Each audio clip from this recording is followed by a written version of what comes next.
physiology of cells. Cytoskeleton, I think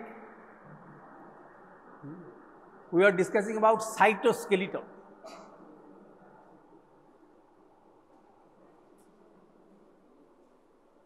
Components of cytoskeleton are components of cytoskeleton are microtubules, intermediate filaments, and microfilaments or actin filaments. These are the components of cytoskeleton.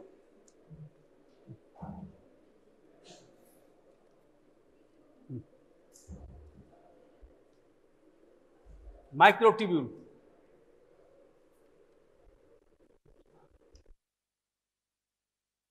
intermediate filament and microfilaments.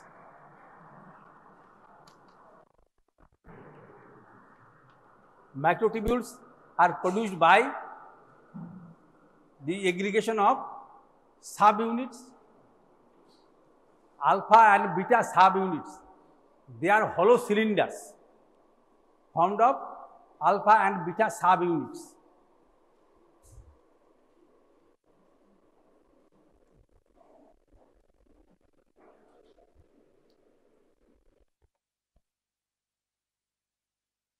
Alpha subunit and beta subunit, in this way there are 13 numbers, and it is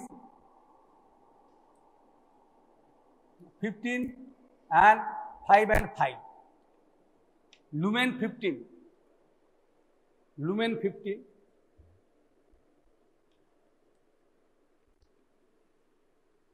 Aggregation of this subunits, and they are formed of these subunits.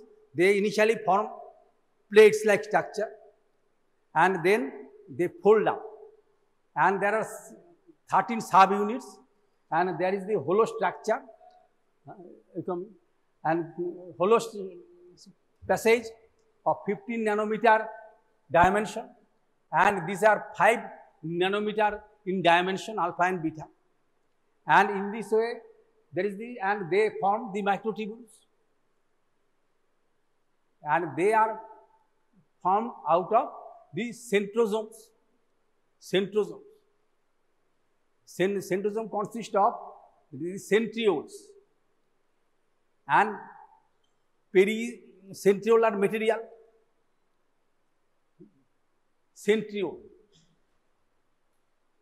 and from them they arise, and they form structures of great length in some cases, and they are dynamic cytoskeleton. It has a plus end and a minus end, where aggregation occurs. It is called plus end, and where disaggregation occurs, that is the minus end. And there are other proteins there, and there are also gamma tubulins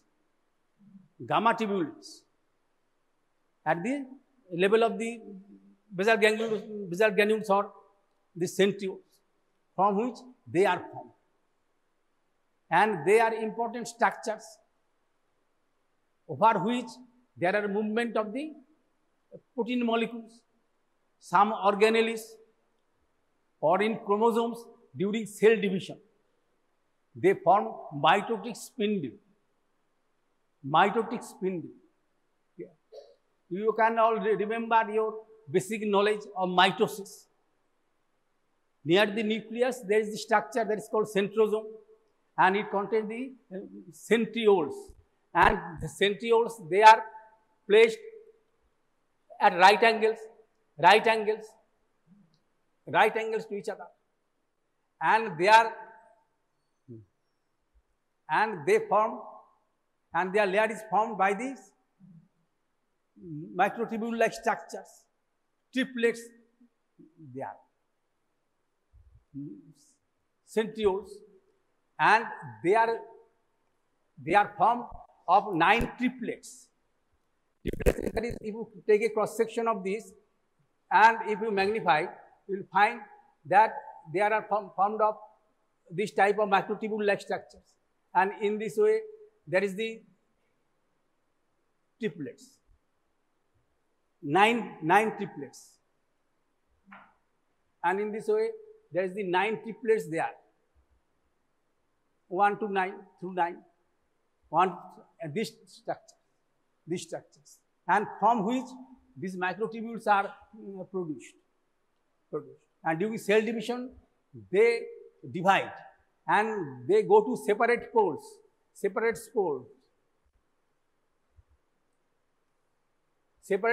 and they are the microtubules over which attach the chromosomes. And during the prophase, metaphase, anaphase, telophase, during the anaphase, they undergo separation. From diploid in mitosis, from diploid number, they become tetraploid. And exactly equal or equivalent amount of, that is the DNA material, goes to the spores. Same. And before this occurs, there are a synthetic phase during which synthesis occurs.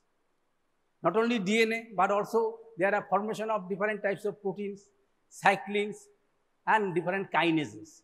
Details we are not interested. You will find detail in biochemistry texts and also histology texts. They consider it in details. Now our interest is in this. There is the microtubules. They are responsible for the separation of this structure. And they go to the opposite poles. And cell division is important because every cell has a particular lifetime, and if they do not divide, then there will be depletion of the cells.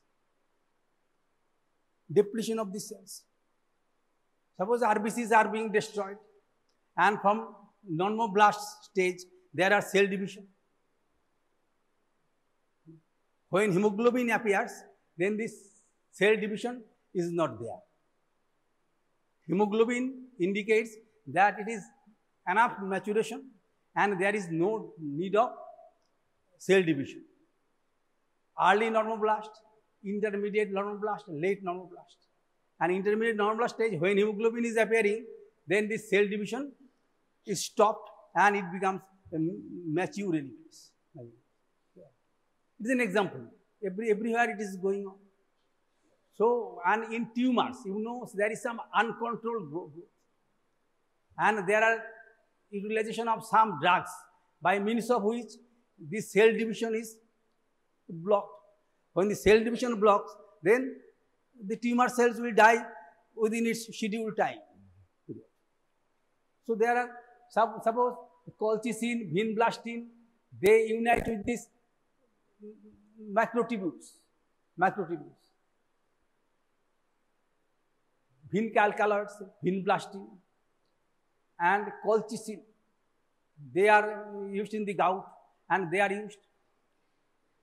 And especially vinalkaloids in tumors, and also paclitaxel that bind with this microtubules, and they restrict movement of these chromosomes. And for this purpose, there are requirement of molecular motors, and the cell cannot divide. And naturally, there is death of the original cell, and that is desired in that whenever there is abnormal growth, microtubule. And they are dynamic skeleton, and there is formation of one end at one end, and there is disengagement in the other end, plus end and minus end. And there are different types of, there is the molecular motors by means of which they are taking place. And so its dimension is more than that of the intermediate filaments. Intermediate filaments, that is the 8 to 14 nanometer, roughly 10 nanometer or so. They are also formed of subunits. subunits, different varieties of subunits. Commonly, there is a tetramer, there is the tetramer. Alpha, beta, in this way they form tetramers. And there is some alpha, beta, alpha. And in this way, the tetramers are formed linearly, like alpha, it is beta. And similarly, it is the beta, it is the alpha. In this way, the tetramers form. And they may have relation side to side in this way, and they form this type of intermediate filaments. But they are not dynamic structures. They are relatively static. And some of them unite the nucleus, with the cell membrane. They form flexible scaffolding. Flexible scaffolding. And whenever their function is deficient, then these cells are vulnerable to trauma. And they form blisters. That is, cells are separated. And they are of different varieties. In the skin, they are different groups. In the skin, there are keratins. 1 and 2 varieties are there. 40, 50, 60, there is the kilodalton is their molecular mass or so. And they are present in the skin. And others are, some are mesodermal origin, mesodermal origin, like vimentin, desmin, also. Present in the neurons, that's called neurofilaments.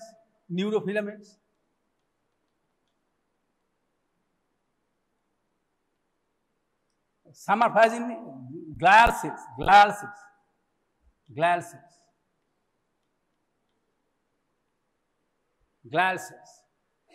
And their origin is there normally except during the cell divisions. Lamin that is present in the inner side of the nuclear membrane, they disappear. Otherwise, they are not disturbed. And when there is a tumor and that is de-differentiated, and from this existence of this, their origin can be detected. Whether it is of epithelial origin or it is mesodermal origin or other origins. When there is de-differentiated tumor, when it is difficult, that is the origin of this tumor, from which type of cells, then by means of different methods, their presence indicates that is the cell markers, intermediate filaments. And they are not so much dynamic. They form scaffolding structures. Primarily, they are structural proteins. Keratins are epithelial origin, vimentin, desmin, these are mesodermal origin. There are also neurofilaments, glial fibrillary acid proteins. And you will find their chart. I cannot remember everything in details. My memory is limited, so you have to go through the books. Even if required, the help of the biochemistry texts, where there are better description. আমার জ্ঞান বুদ্ধি স্মরণ ক্ষমতা সবই সীমিত। তোমাদের কাছ থেকে আমি তার থেকে অনেক বেশি আশা করা যায়। তোমরা এসব বইগুলো, ফিজিওলজি বইয়ের সঙ্গে সঙ্গে কিছু কিছু বায়োকেমিস্ট্রি টেক্সট এগুলো পড়বে, আশা করা যায়। পড়াটা সম্পূর্ণ ব্যক্তিগত ব্যাপার, কিন্তু আমার কিছু বলা উচিত নয়, কিন্তু এটা করলে পরে তোমাদের জ্ঞান অনেক বাড়বে। তাই আমি হয়তো সামান্য কিছু টাচ করি। এটা হচ্ছে intermediate filaments. And some bullous diseases is there. When there is the separated, supposing within the skin, if these filaments, keratin filaments, they are not properly formed, then with trauma, there may be separation, whatever else may be, and there are some bullous diseases. That is a fluid-filled blisters, they appear in the skin spontaneously. epidermolysis bullosa simplex, or these types of names. কাজে এগুলো basic জিনিসটা জানা থাকলে পরে ওগুলো পড়লে সমস্ত বুঝতে পারা যাবে, না হলে পরে বোঝা মুশকিল হয়ে যাবে। নাও this intermediate microfilaments. Microfilaments are present everywhere. They are formed of actin filaments. 6 to 8 nanometer is their dimension. They are formed of G actins or globular actins. G actins. This type of structure.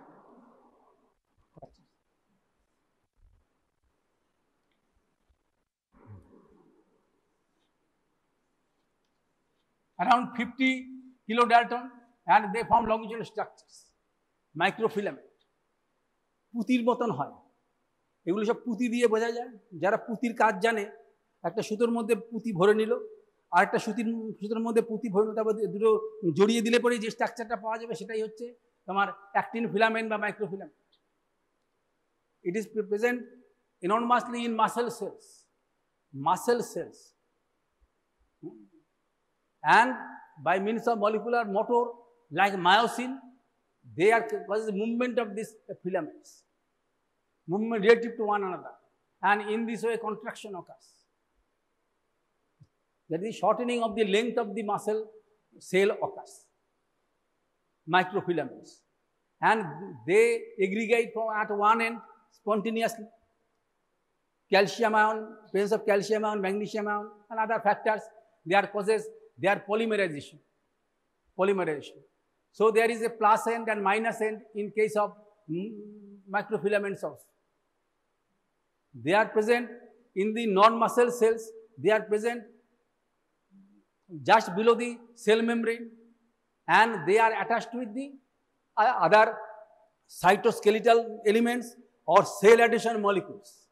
They form structures, and by means of these myosin elements, molecular motors, they have the contraction.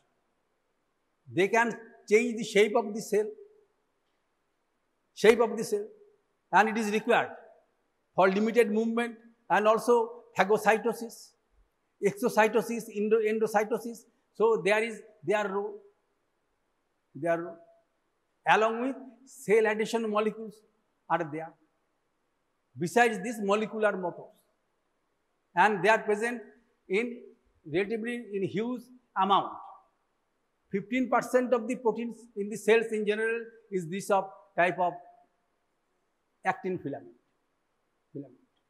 And there are structural resemblance with other animals also, and also even with the plants also. There is some structural, there is the amino acid similarity.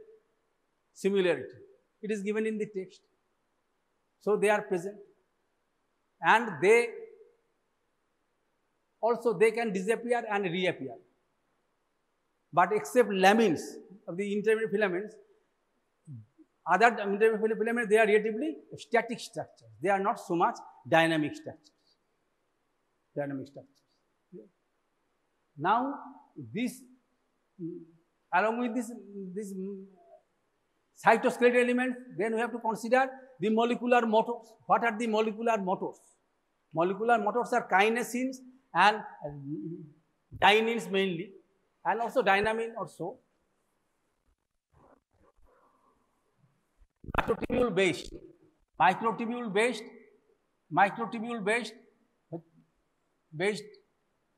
they are kinesins,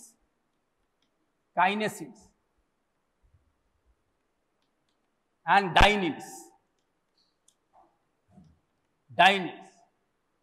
Kinesins and dyneins, they are members of the superfamily. They are not in such that they are unique structure. They are members of superfamily.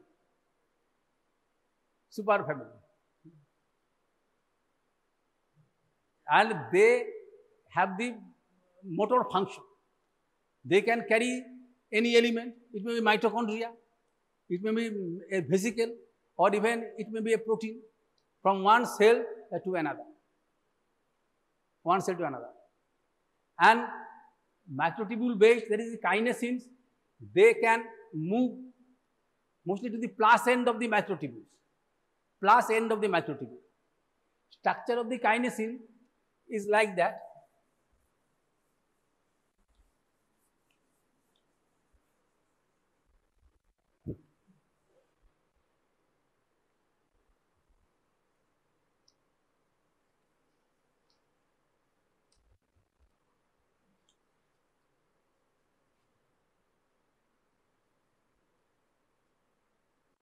It is the head part. It is the head part, and with it there is the. It is the cargo. Cargo that is carried. Cargo in common sense, and in that is the common meaning, you know, cargo. That is carried by this, and these are the head part, and they are ATPases. All these molecular motors are ATPases. ATPase. 100 to 500, their kilodalton is their molecular mass. Molecular mass. And ATPases. And this length is given in a particular case, suppose it is 80 nanometer or so. Structure similar to that of, there is the thick film, there is this myosin filament in skeletal muscle similar to that. And they,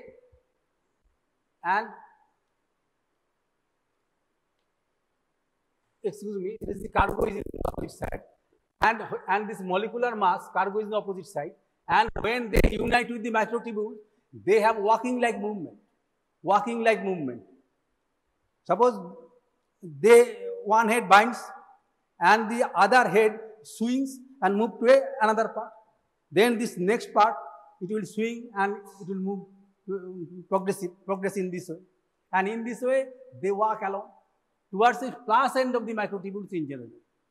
It is the cargo, and it is the head end, and it has the activity.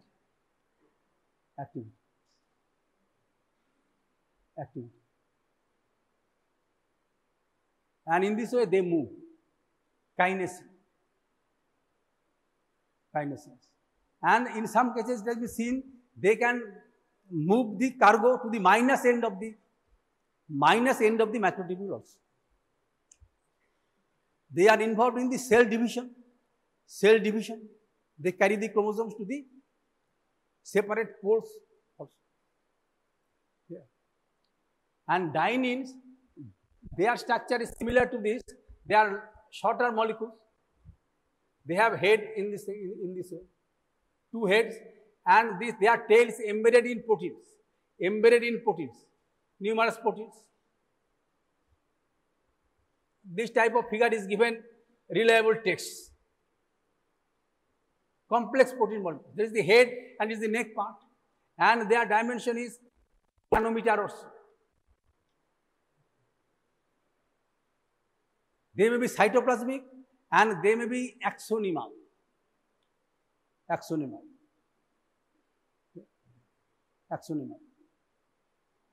And when they are cytoplasmic, they move the cargo. It is the head part.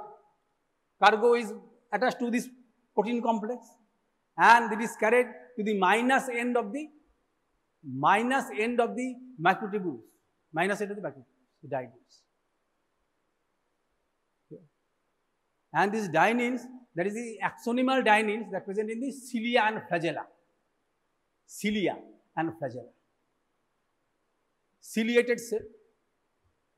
In biology text, you have seen there are some ciliated cells,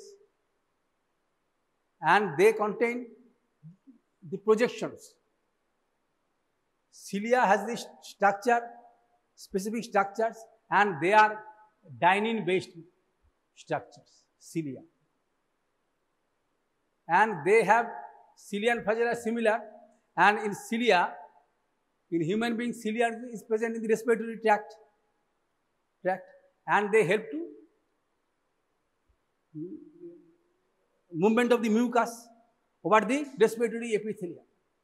And cilia has a structure of 9+2 arrangement. That is, at the center, there are two macrotubules, and in this periphery, there are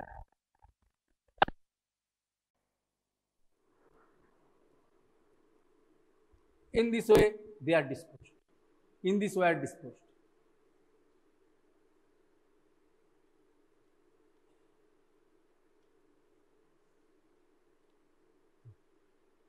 In this way, they are macrotubule, they are disposed in this way. Yeah. And in this case, one is complete, 13 subunits, and it contains 11 subunits in this way. And there are dynein molecules in between. Dynein molecules, they are acting in such a way, there is relative movement of this, and there is movement of the cilia as a whole. There is a good number of cilia over an and they move. And whenever there is cilia and flagella, and it means there is 9+2 arrangement. In case of, and they originate from basal granules. Basal granules have the structure similar to centrosome or centrioles. They contain 9 peripheral structures, and each formed of 3 tubules, macrotubules. But here there is 2 macrotubules in, and there is and 9 such in this way. Suppose it is 1, and in this way it is 9, and there are central macrotubules also, 9+2 and 9+2 and the basal granules, they contain structure that is centri, and it is considered it is the same. Basal granule is another form of the centrosome or centriole. And they have movement. And there are some diseases may appear whenever there is less movement of this. Suppose if there is smoking, then there is impairment of their motion. If there is excess mucus or inflammation in the respiratory tract, then it may be secondary to the effect. Secondary to this effect of, that is the movement is restricted. Cartagener's syndrome I discussed the other day. So these are the molecular motifs. Another is actin-based. Actin-based are myosins. Different classes of myosins. 18 or so, there are myosins. They are present in this cell. They are present extensively in skeletal muscle, and they are called myosin 2.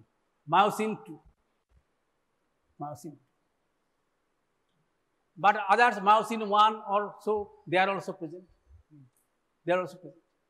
And myosin 2 is responsible for the movement in case of skeletal muscle. And myosin 2 has a structure that you learn in detail.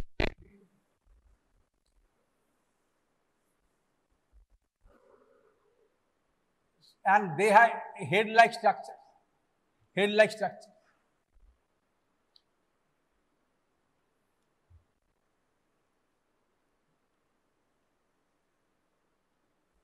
These are the structures.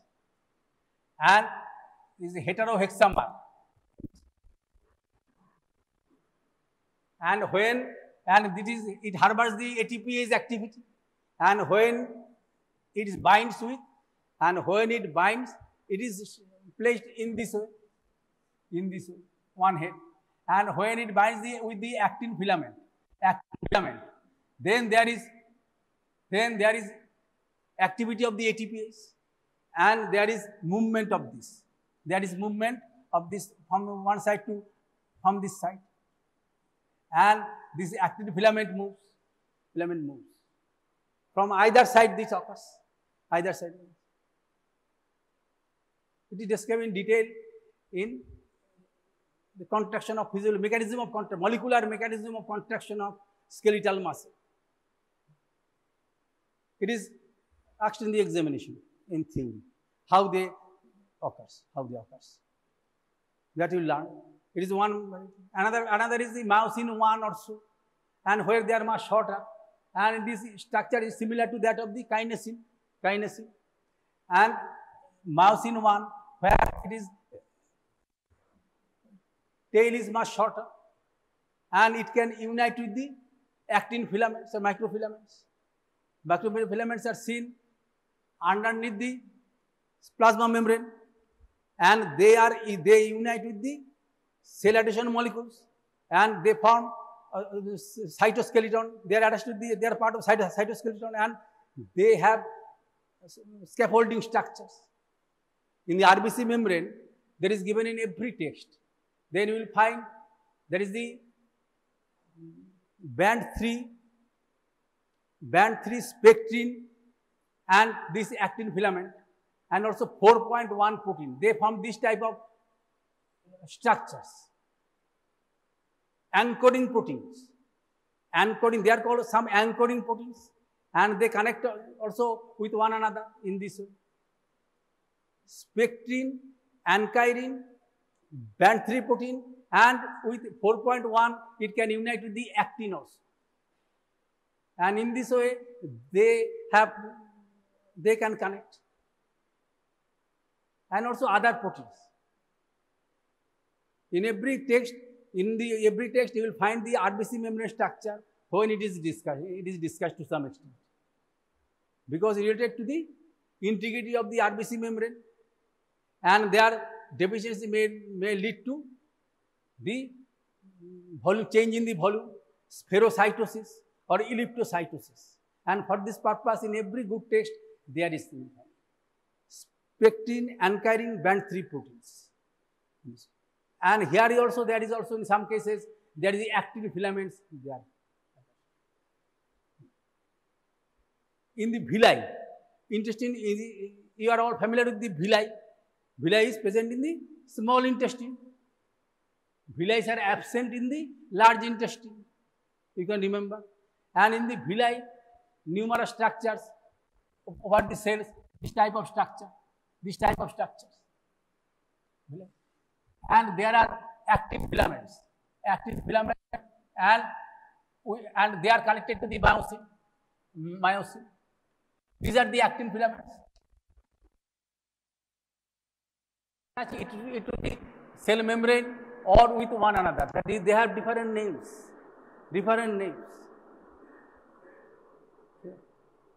Basic concept is that there is the myosin. They are united with this myosin filament, and then this actin myosin bridge will have this contraction similar to that of the skeletal muscle. There is the movement of the villi, and villi. So they are also motile structures, villi. And it helps in this process of its action. And these are the actin filaments. And there are other proteins that can bind with each other or with the cell membrane. Different types of proteins. I cannot accurately remember these names, but you will find in biochemistry text they have mentioned their names. What are their names? The idea is to give some indication how the microfilaments do have their action. And molecular motor is a myosin based. Actin is a actin based, then there is a myosin. So these are something that I can remember about this cytoskeleton and molecular motor. And we have to now discuss about cell adhesion molecules and intercellular connections. Cell adhesion molecules.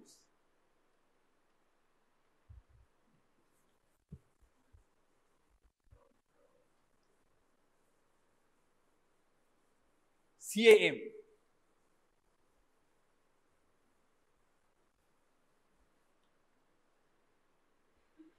Cell adhesion molecules.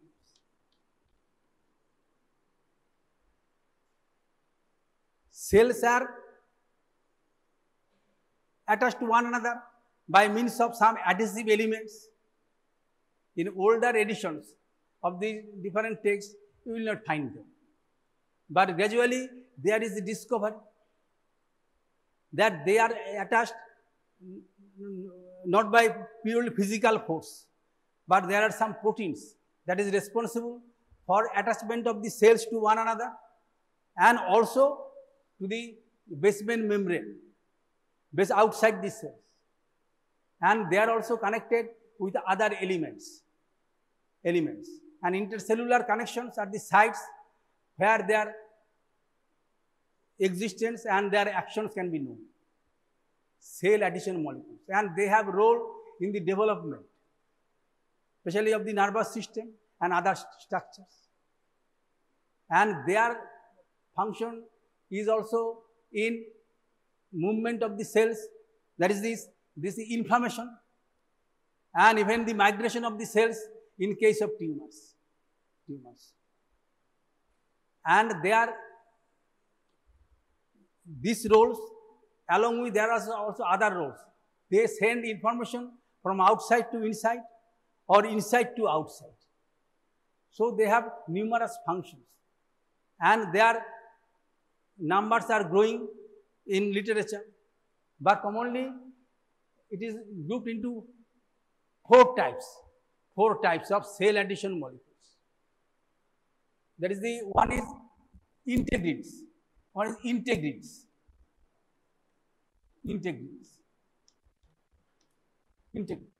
They are the heterodimers. Means suppose the cell membrane, heterodimers, alpha, beta also, heterodimers. There is the integrins of different varieties. Second is the immunoglobulin IgG like molecules. IgG-like molecules. Immunoglobulin G-like molecules. Variety. Suppose this type immunoglobulin G, this type of molecule they are heavy chain, light chain.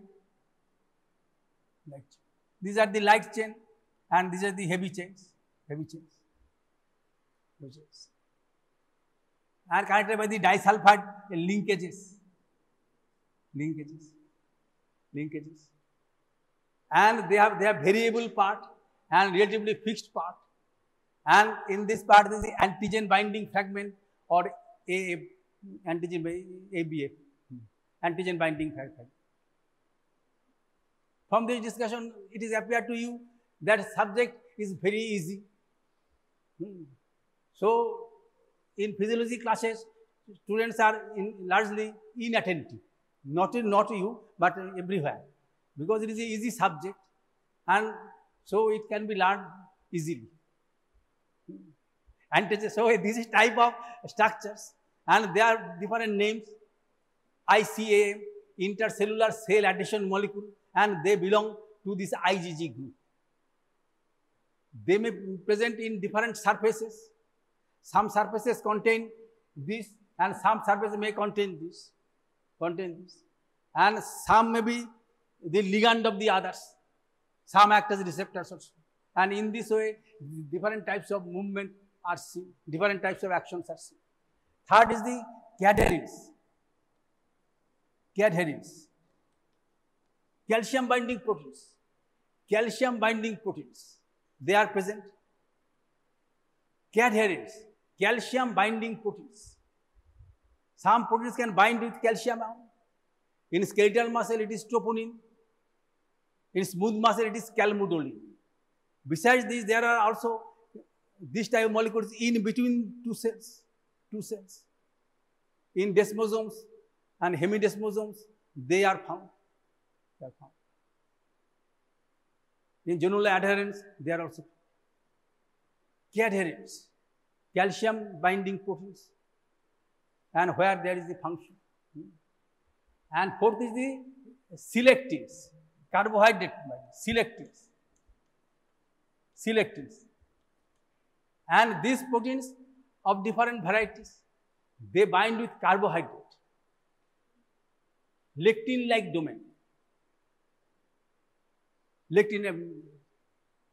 P-selectin, it may be P-selectin, it may be binding, there is the L-selectin, or this type of selectins are theirs, lectin-like structures.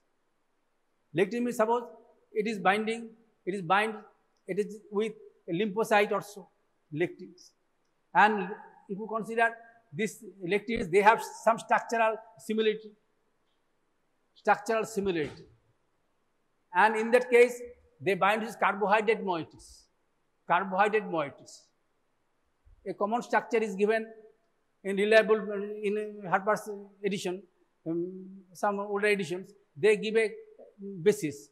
That is, if you consider a cell membrane, then at the end terminal, you will find this carbohydrate binding. It is the lectin part.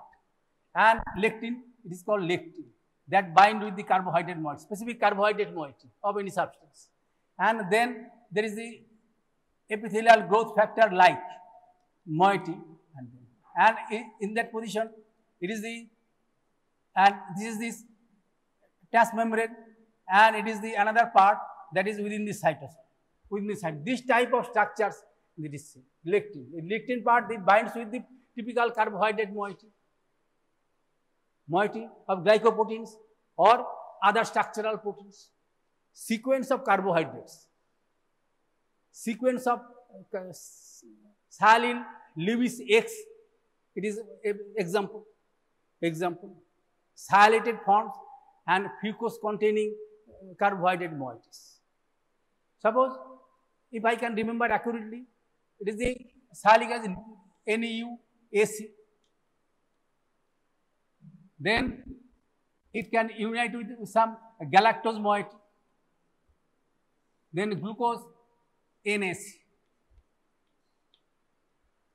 And here, that is the attachment of fucose.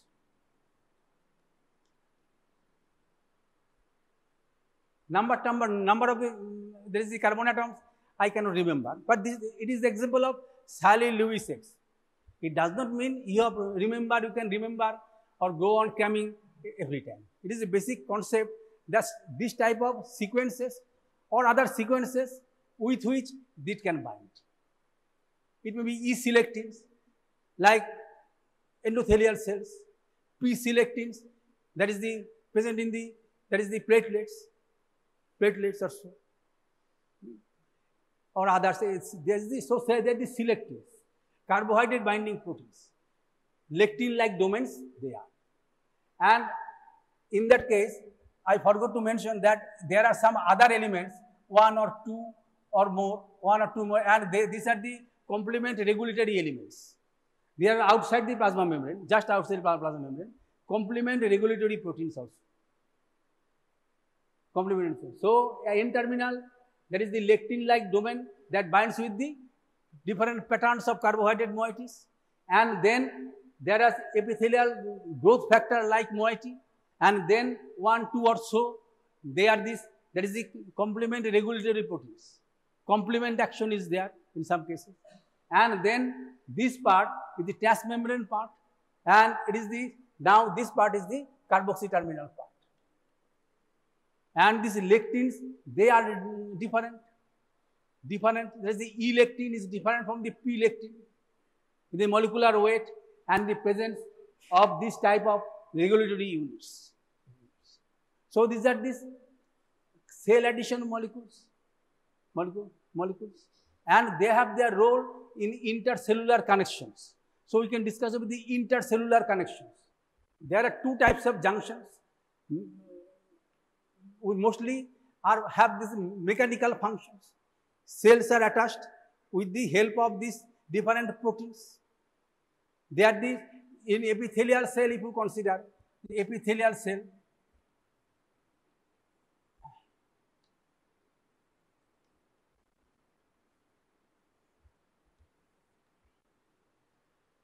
Neighboring cells, and it is the basal lamina if you consider. This is the apical part, and it is the basal part. And so epithelium, or whatever it may be. Now it is these tight junctions. They come together and almost obliterate the space in between the cells. Tight junctions or genula occludens.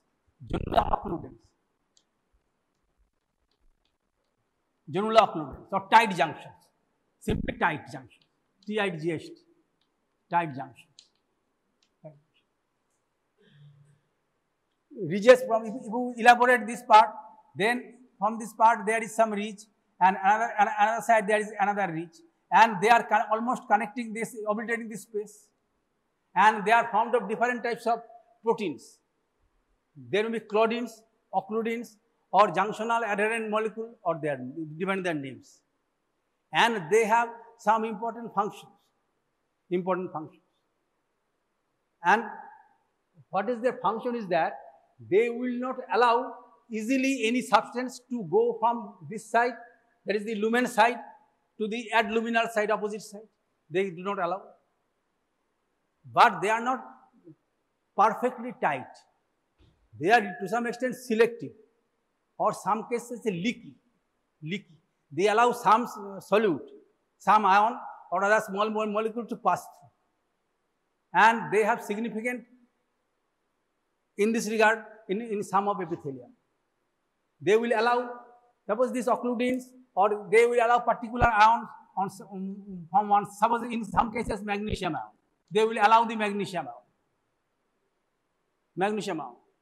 And they can enter and they can go to this space,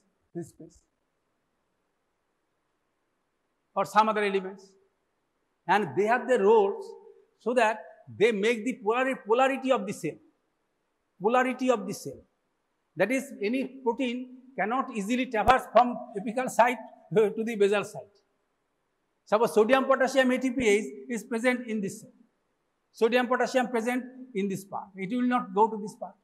Or any transporter, glucose transporter, SGLT, they are present in this SGLT in some cases. And they are situated in this part. And they will not traverse to this part. And so they make possible for the selective transfer of molecules from the lumen to the outside. It is a function of the tight junction.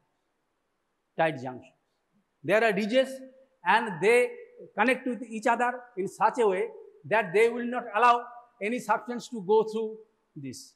They are selective in some cases. Yeah. Suppose if you consider the case of GI tract, in the colon, they are less permeant than the early part. In the renal tubule, proximal tubules, they are more leaky than the distal part, distal nephron. And it maintains the polarity, so that the molecules at the apical membrane cannot cross through this to the basolateral side. Similarly, from the basolateral sides, in proteins, they cannot go through this, because they are all liquid type of structures. They are floating in the, that is these phospholipids. That is the basic structure of this. And you can imagine that they can flow easily, but it is not.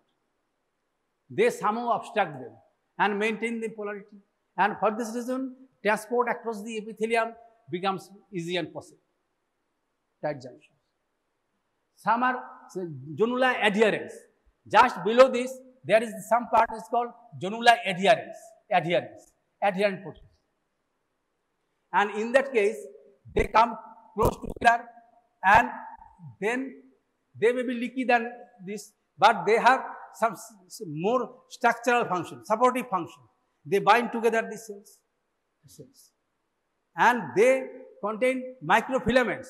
Microfilaments on this side. If we elaborate the structure, you will find that it is the two layers, and the microfilaments are attached to these microfilaments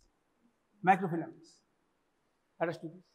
And there are some structural proteins and integral proteins, they are coming together, and there are filamental structures in which there are catenaries, calcium binding proteins. They have attached in this way. And this is the microfilaments. And this is the structure. Zonular adherence. And there are spot junctions in between the cells, in some cells. Spot junctions. Multiple spot junctions may be there. Spot junctions. That is called desmosomes.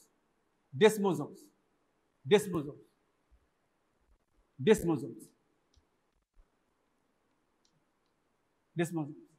And there are some protein molecules that thickening of the membrane. Thickening of the membrane due to the presence of some integral proteins. And there are intermediate filaments in this case. Some are going parallel to the membrane, some to other directions. These are the intermediate filaments. Intermediate filaments. It is thicker than these intermediate filaments. And in between, there are cadherins. Cadherins are also present in this. Spot junctions. Rivet-like junctions. Rivet-like junctions. Spot junctions. They are the mechanical functions they have. In the epithelial cell, smooth muscle, hard muscle, spot junctions are there. Spot junctions. And there are hemidesmosomes and focal adhesions. Hemidesmosomes are present in the, that by means of which one on the cellular side, there is the thickening of the membrane and these intermediate filaments. And there are some integral proteins that can unite with some elements of the basal lamina, laminin or so. It is called hemidesmosomes, half desmosomes or hemidesmosomes. Hemidesmosomes. Hemidesmosomes.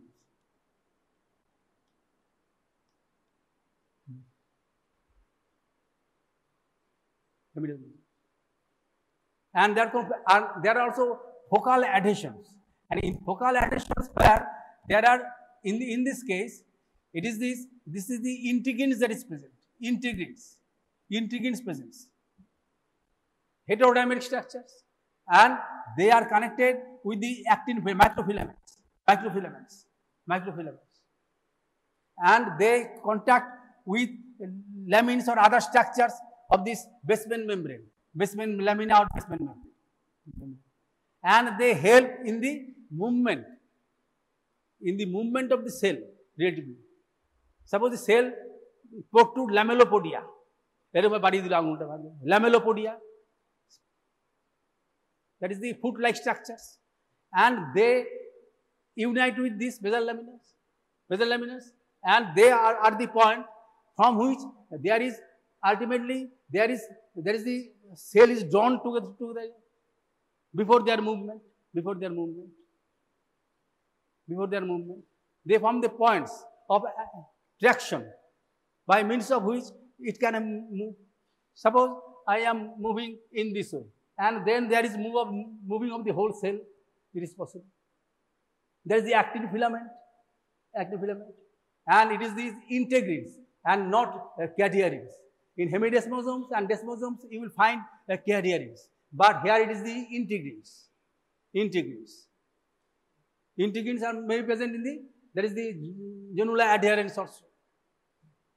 So you have to go through book. কিছু ভুল আমার হতে পারে তা সেটা তোমরা নিজেরা সংশোধন করে নেবে, বুঝতে পেরেছো? কিছু ভুল হয়। আমরা তো মানুষ তো ভুলেরই একটা পাহাড়, নানা রকম ভুল করছে সব জায়গায় এবং যার ফলে সাফার করছে, সেরকম আমারও কিছু ভুল হচ্ছে, তোমরা সেগুলো পড়ে নেবে। এই ক্লাসটা, এই যে গ্যাদারিংটা, it is for purpose of creating some interest in the subject. তাহলে আমার মস্তিষ্কের ওজন 1400 গ্রাম বয়সের সঙ্গে সঙ্গে আরও কমে আসছে। এখন আমাকে পাঠানো করা হয়েছে যাতে আপনারা গিয়ে একটু আলোচনা করুন, আপনাদের বুদ্ধি কমে গেলেও আপনারা কিছুটা ওদের গাইড করতে পারবেন যে ওরা নিজেরা শিখে নিতে পারবে। সেই জন্য কিছুটা তোমাদের বলে দিলাম intercellular connections. Another important is the gap junction, very is important for the examination, and all others have mechanical support, but most important for the examination is the gap junction. Gap junction present in the visceral type of smooth muscle, in cardiac muscle, and also some other areas you will find gap junctions. And here it is not so much the structure that is concerned. It is the passage of molecule from one cell to another without entering the ECM. It forms the tunnels through which the molecules can enter. And here the two neighboring cell membranes, they come together. In this case, it is possible that they are shown in this way, in the text. These are the gap junctions.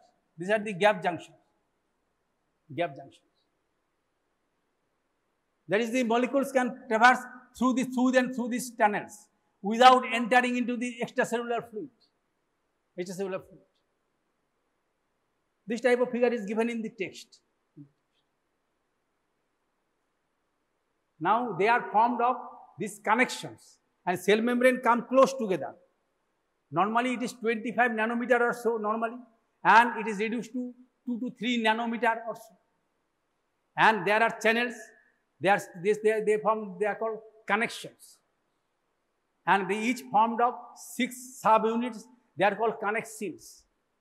And how you can draw it in quick way, gap junction. Then you have this way, suppose you take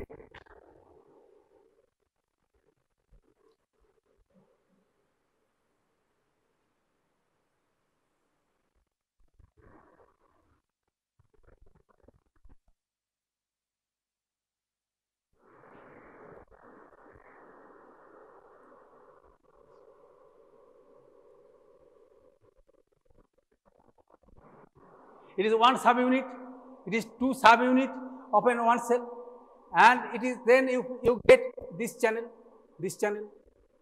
It does not mean it is equal everywhere. In tissue you find there will be some constant, and this part is of cell membrane of one cell, and it is the intermembrane space, suppose 3 nanometer, and it is 4 nanometer, or it is 5 nanometer or so, nanometer or so, cell membrane. In this way they are disposed.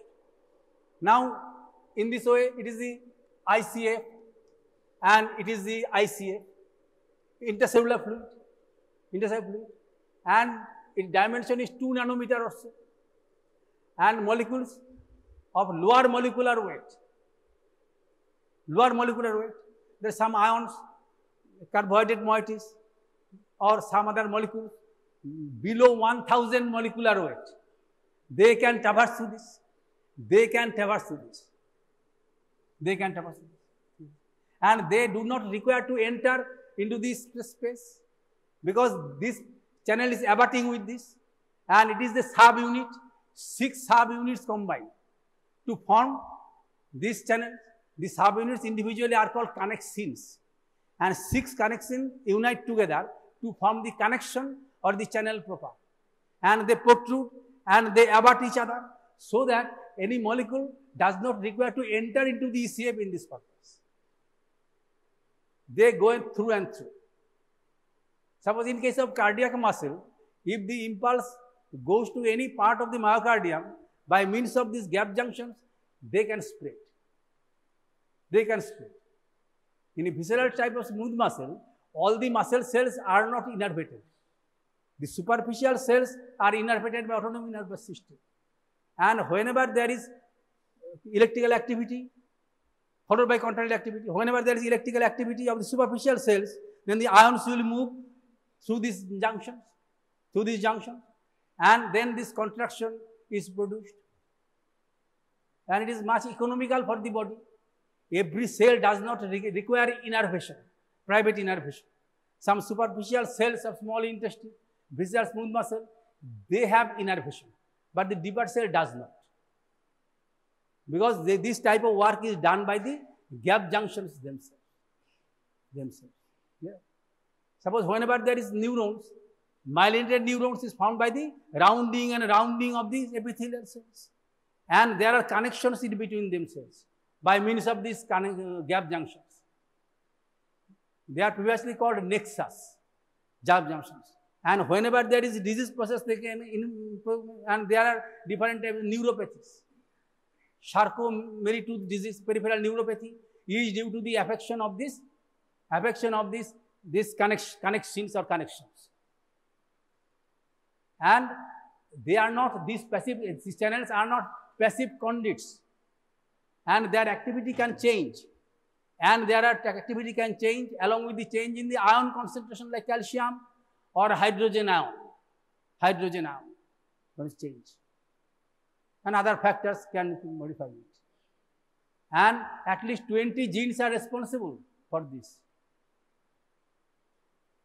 20 genes. And so their function is different different to some extent different, grossly similar, but to some extent different in different cells. And it has been proved. And it has been proved by there is the deletion therapy of the genes in experimental animals. There their function depends upon the particular connections. So their disease process can affect any particular area that can be identified. Gap junctions. And recently it is seen that these gap junctions are not always for these conduits. And in some cases, by means of this channel, some elements can be secreted by the cell into the extracellular space. There is variability in natures in this design. We are all looking the same, but our character is unique in every sense. Similarly, whenever nature, initially the gross functions are known, but later it is seen that it is not only this type of conduits. It can help in the secretion of some molecules from one cell to other cell. Suppose if there is another, this type of, if you consider this gap between, there are some distinct gap between them, 8 nanometer or so, and so they are closely packed and there are gaps between them, 8 nanometer or so. And it is possible in some, there is only this one tunnel is present, and in that case, any molecule from this ICF can go into the ECF in this way. And whenever the structure is produced, nature utilized is also for the secretion of particular elements. It has been written in the current tests. Yeah. So it is about these intercellular connections. To summarize, the intercellular connections are two types. One have proper mechanical functions, structural functions. And important of this, there is the tight junction or jonula occludens, adherent junction, jonula adherens, then spot junctions or desmosomes, and hemidesmosomes and focal adhesion molecules by means of which connect with the basement membrane. Of these focal adhesions, they have the property of changing the volume and also movement of the cells whenever desired. And that then is responsible for this particular secretion of a small molecules from one cell to another. And it is by means of, there is the gap junctions. Gap junctions formed of connections of one cell about the connection with the another cells. And they have a lumen of 2 nanometer. And every connection and this channel is separated from the another channel by 8 nanometer or so. And in this way, molecules can traverse easily from one cell to another through this without entering the extracellular fluid. But in some cases, it is seen that via this type of structures, cell can even secrete into the extracellular fluid. So this is all for today. It is all from my part, but not for your knowledge. Your knowledge are enormous and it is ever expanding. So I stop today. Next day we will discuss another part like homeostasis, apoptosis in one class. There are separate types of competencies. It does not mean that one competency must be dealt in a day. We may restrict it to half an hour or so, according to the requirement.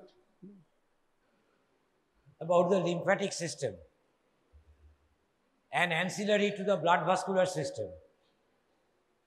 Blood vascular system, as you all know, is having the blood as its component, the vessels, and the centrally lying pump, the heart. ঠিক আছে? Arteries, veins, capillaries, heart, and the all important blood. Those are the constituent elements of the blood vascular system. Parallel to the blood vascular system, there is another system being called as the lymphatic system. It is very important from clinical point of view, lymphatic system. Lymphatic system, why it is there? It is there to drain some of the elements that cannot be drained by the venous system from the tissue fluid. Tissue fluid will have elements derived from the metabolism of the tissues. Right? Tissue fluid will be having the tissue metabolites. Now, of the tissue metabolites, the crystalloids and carbon dioxide will diffuse into the venous system. The venous end of the capillary and through the veins will be reaching the heart. But the colloids, namely the proteins from the metabolism of the tissues, those are large molecules, colloids. Other macromolecules besides the proteins, plus some particulate matter which cannot enter into the venous system, will be drained by the lymphatic system. ঠিক আছে?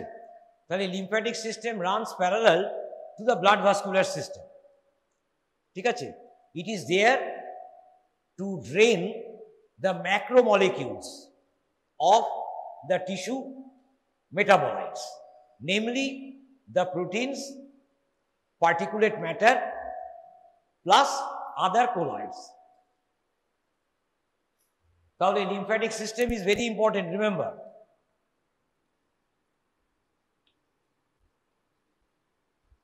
Lymphatic system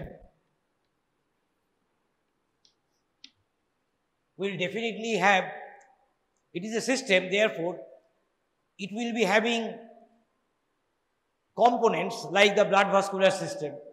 ওখানে যেরকম arteries ছিল, veins ছিল, capillaries ছিল, heart আছে, তাহলে এখানেও সেই রকম নিশ্চয়ই আছে কিছু। তাহলে what are the components element of the lymphatic system? That you have to know. Briefly, you have to know about all the components of the lymphatic system. Lymphatic system, the most important constituent is obviously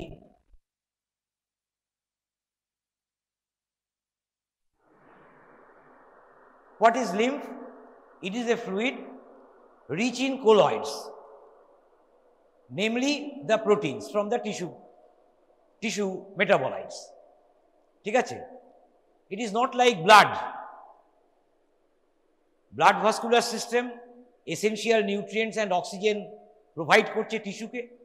Tissue is undergoing metabolism, giving rise to the metabolites. Crystalloids diffuse into the venous system, colloids diffuse into the lymphatic system. তাহলে লিম্ফের colour কি হবে?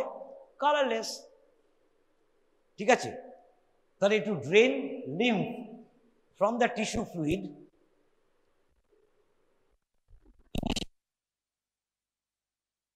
of vessels,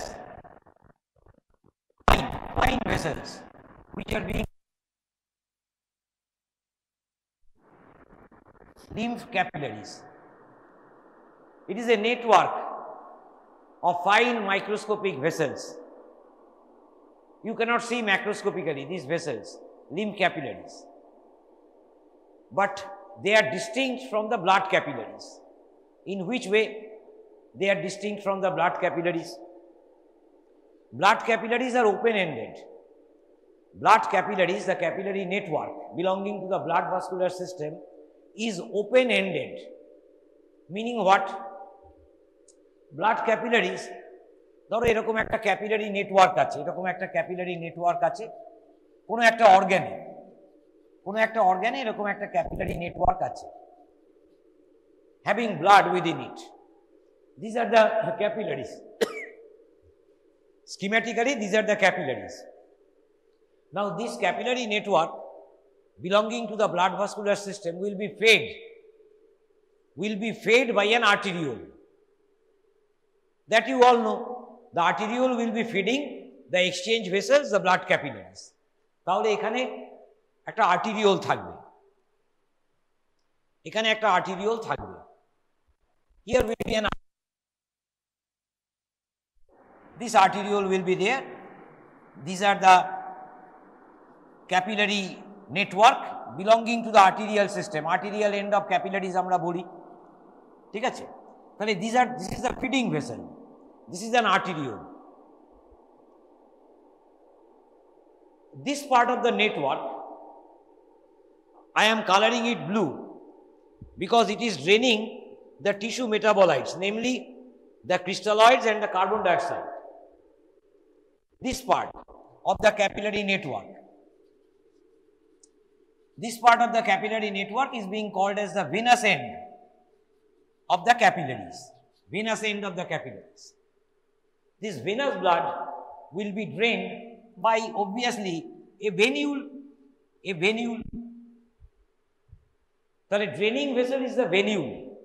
Feeding vessel is the arteriole. In between we are finding the blood capillaries. Then obviously it is an open-ended system. তাই না, বন্ধ তো নেই, দুদিকেই খোলা। তাহলে blood vascular system, the capillary network is open-ended.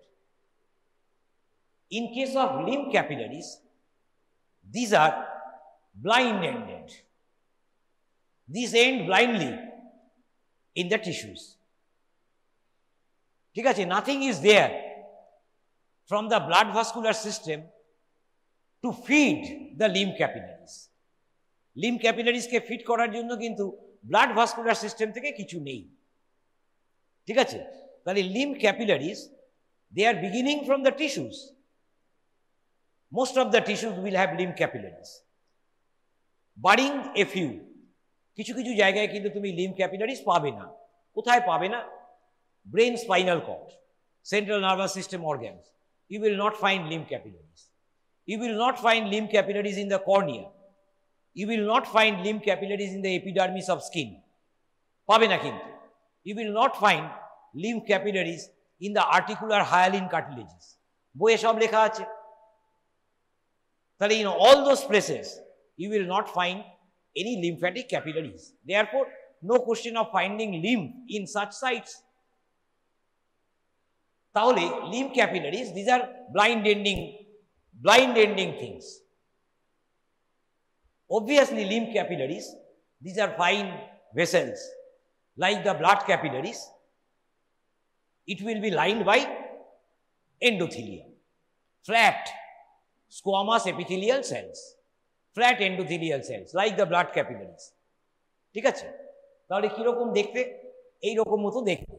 তাহলে এই একটা squamous epithelial cell আছে, not like the blood capillaries open ending. ঠিক আছে, ব্লাড ক্যাপিলারিসে দুদিকই খোলা থাকবে। যে কোনো একটা ব্লাড ক্যাপিলারি নেটওয়ার্ক থেকে একটা ক্যাপিলারিকে তুমি যদি নিয়ে নাও, দেখবে দুদিকেই খোলা আছে। কিন্তু lymph capillary will be like this, blind ending. ঠিক আছে, now the arrangement of the endothelial cells are different from the arrangement of the endothelial cells in a blood capillary. What is the difference? I will not tell you everything. See from your histology book.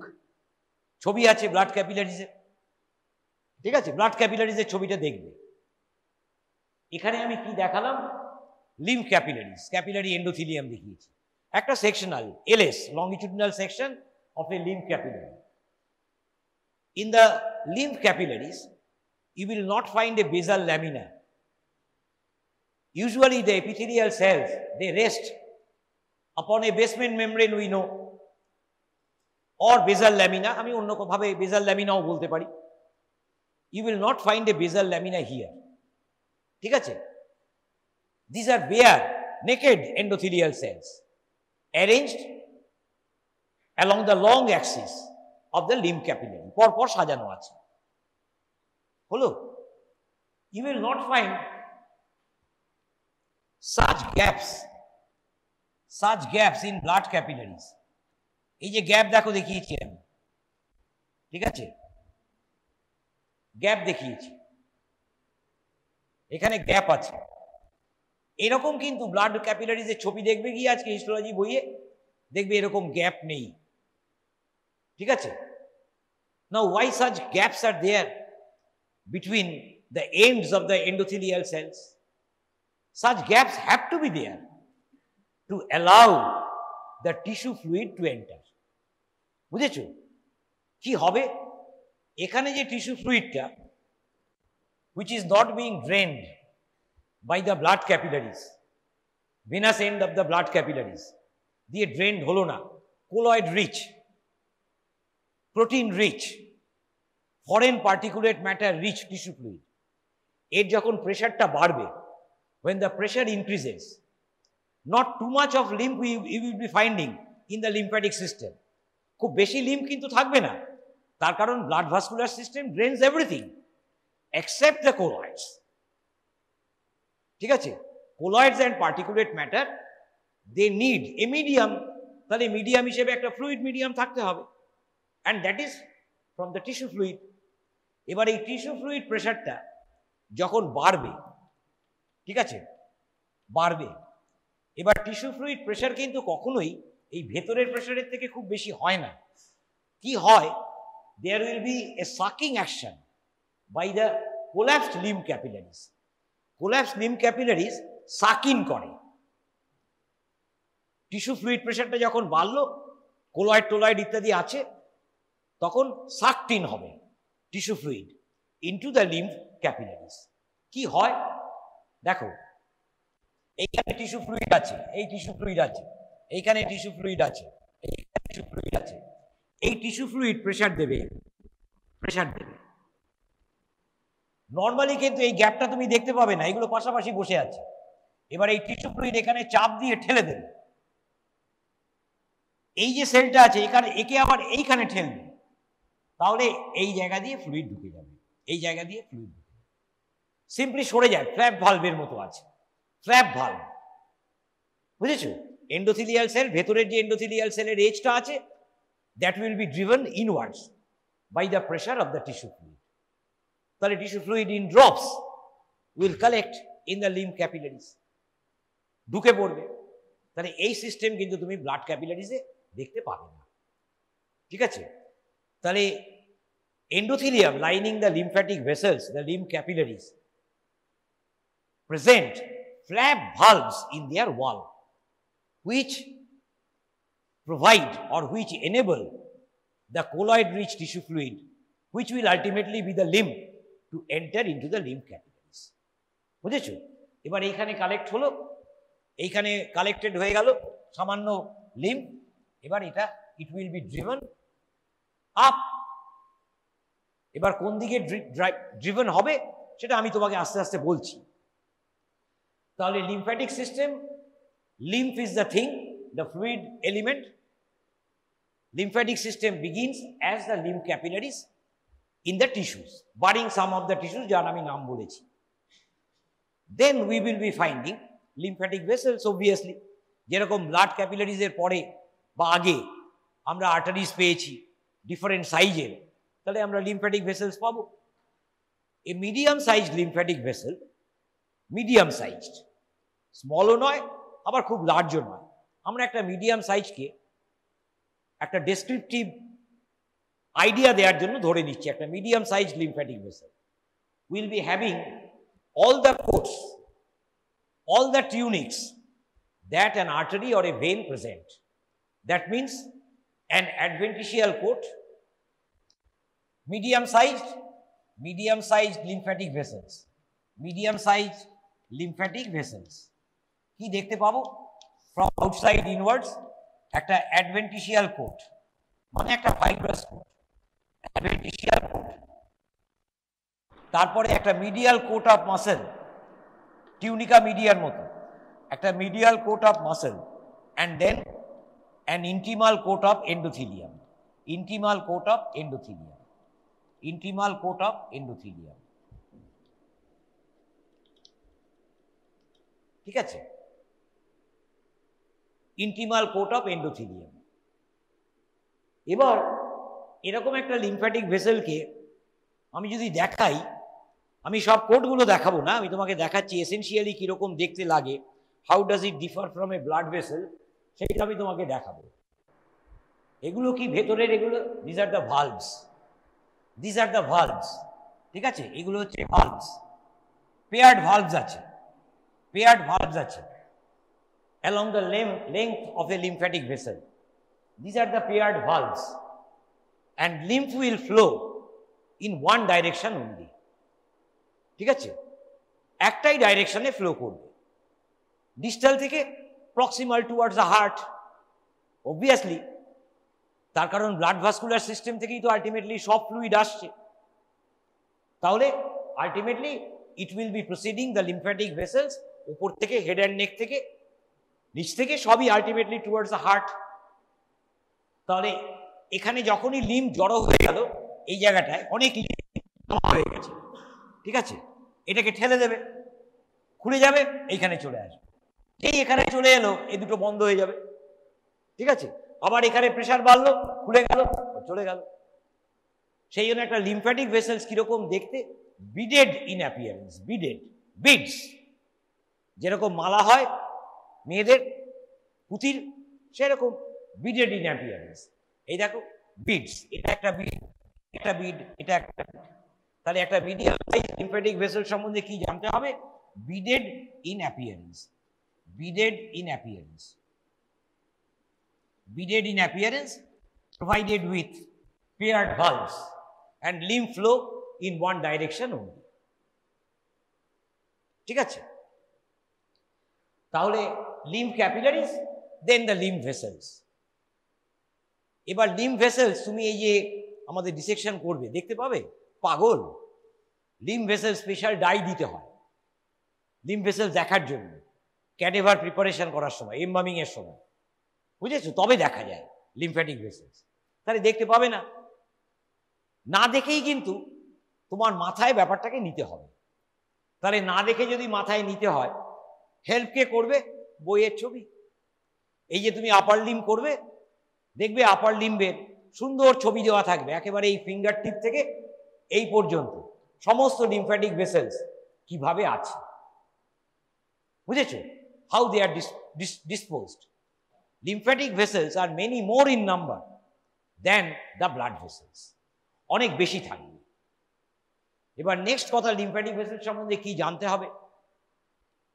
Lymphatic vessels, medium large size vessels present in different parts of the body. There will be some vessels in the superficial tissue, ঠিক আছে? There will be others in the deeper plane. এবার superficial tissue, ডিপার plane মানে তোমার কাছে কিন্তু এখন সবই ধোঁয়াশা, তাই না? তোমার তো এখন কোনো কনসেপ্টই নেই what is superficial and what is deep. কনসেপ্টটাই আজকে থেকে শুরু হবে।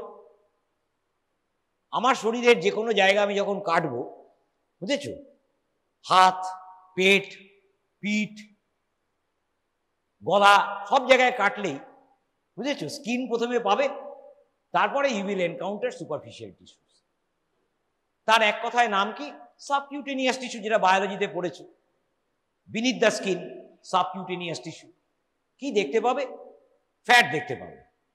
In the subcutaneous tissue, in some regions of our body, plenty of fat you will find.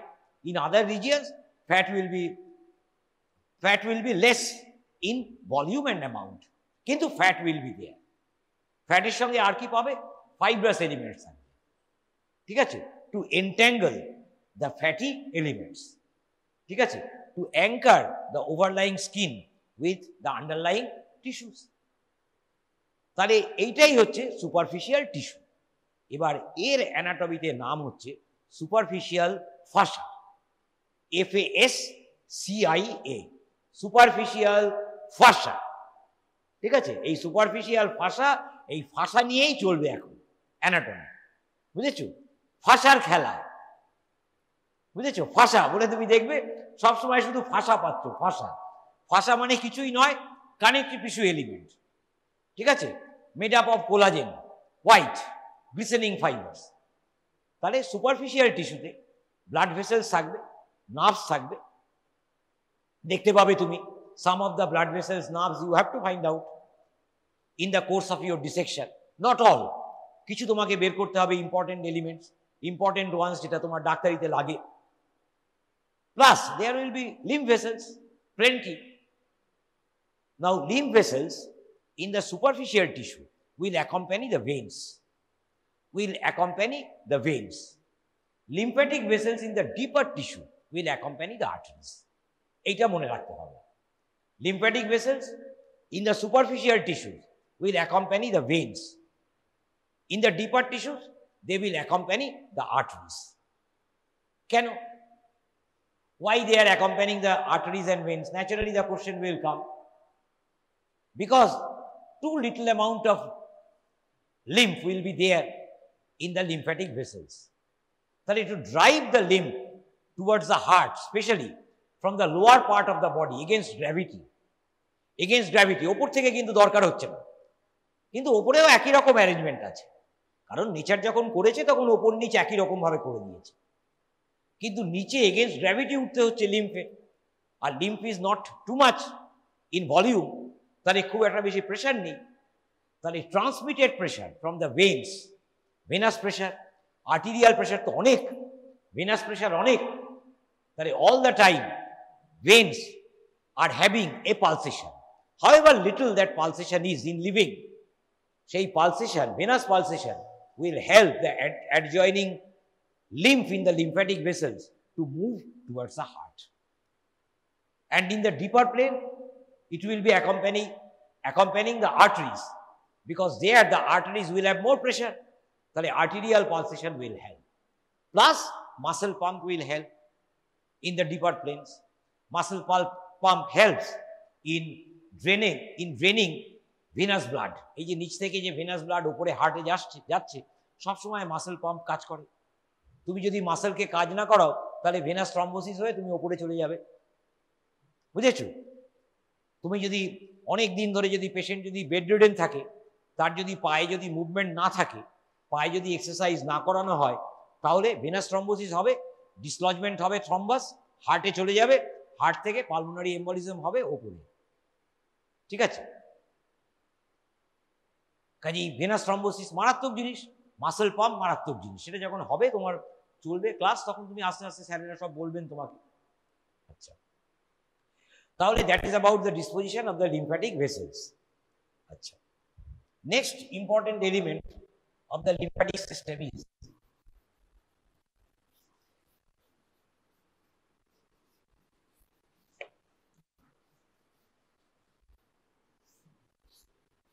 এইবার একটা ইম্পর্টেন্ট এলিমেন্টের কথা আমরা বলবো, যে এলিমেন্টটা কিন্তু ভীষণ important from clinical point of view. এইটাই ক্লিনিক্যালি সব থেকে বেশি ইম্পর্টেন্ট, বুঝেছো? এবার যে কথাটা বলবো, এবার এই লিম্ফ্যাটিক ভেসেলস গুলো ধরো লোয়ার লিম্ব বা আপার লিম্ব, এখান থেকে চলছে, তারা চলছে। লিম্ফ্যাটিক সিস্টেমে কি থাকবে আমি তোমাকে বলেছি, প্রোটিনস থাকবে, কোলয়েডস থাকবে, পার্টিকুলেট ম্যাটার থাকবে, প্লাস ফরেন প্যাথোজেন থাকে, বুঝেছো? ব্যাকটেরিয়া। স্কিন পেনিট্রেট করে গেল, স্কিনে একটা বড় ইনজুরি আছে, ঠিক আছে, ওপেন হয়ে গেছে, একটা কার্টুন, বড় ইনজুরি, কেটে গেছে, আনকেয়ার্ড ফর, ঠিক আছে, পড়ে আছে ওই রকম, ইনফেকশন হলো, ব্যাকটেরিয়া ঢুকে পড়বে, ঢুকে bacteria will travel via the lymph, বুঝেছো? ব্লাড দিয়ে কিন্তু যায় না, বুঝেছো? ব্লাড ভাস্কুলার সিস্টেম তো ভীষণ ইম্পর্টেন্ট, কাজে ব্লাড ভাস্কুলার সিস্টেম এন্ট্রি দেয় না, কিন্তু এই যে লিম্ফ্যাটিক ক্যাপিলারিজরা আছে এরা এন্ট্রি দিয়ে দেয়। তাহলে লিম্ফ্যাটিক ক্যাপিলারিজ, লিম্ফ্যাটিক ভেসেলস হয়ে ও চলেছে, এবার চলে যদি একবার হার্টে পৌঁছে যায় তাহলে কিন্তু বিপত্তির শেষ নেই, কারণ হার্টে যদি পৌঁছে যায় তাহলে ব্লাড ভাস্কুলার সিস্টেমে চলে যাবে, ব্যাকটেরিমিয়া হবে, সেপ্টিসিমিয়া হবে, সে তো খুব ড্রেডেড জিনিস। কাজেই নেচার সেই জন্য, বুঝেছো, নেচার ডিফেন্স তৈরি করে রেখেছে। এইটা হচ্ছে বডির second line of defence. First line of defence হচ্ছে ইনট্যাক্ট মিউকোসা, বুঝেছো? ইনট্যাক্ট মিউকোসা, জিআই ট্র্যাক্ট বাইরে ওপেন আছে, এখান দিয়ে অনবরত সব জিনিসপত্র ঢুকছে বাজে খাবারের সঙ্গে। রেসপিরেটরি ট্র্যাক্ট বাইরের সঙ্গে যোগাযোগ আছে, সব সময় ব্যাকটেরিয়া, ভাইরাস ঢুকছে, ঠিক আছে? আর পুরো শরীরটাকে ঢেকে রেখেছে স্কিন।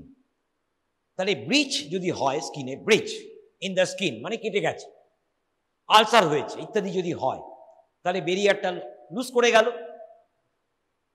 তোমার মিউকোসায় ইনফ্লামেশন হয়েছে, ঠিক আছে, তাহলে মিউকোসাল ড্যামেজ হবে, ডিসরাপশন হচ্ছে। এবার যখনই ডিসরাপশন হবে সেকেন্ড লাইন অফ ডিফেন্স আছে শুধু, বুঝেছো? এই যে এখন ইসরায়েল আর হামাসের লড়াই হচ্ছে, ফার্স্ট লাইন অফ ডিফেন্স যখন চলে যায় তখন সেকেন্ড লাইন অফ ডিফেন্সকে কাজে লাগাতে হয় সব জায়গায়। তাহলে সেকেন্ড লাইন অফ ডিফেন্স কিন্তু আমাদের আছে। সেই সেকেন্ড লাইন অফ ডিফেন্সকে আমরা কি বলবো হিউম্যান সিস্টেমে? Lymph nodes or lymph glands, বুঝেছো? Lymph nodes or lymph glands ভীষণই একটা ইম্পর্টেন্ট জিনিস। তাহলে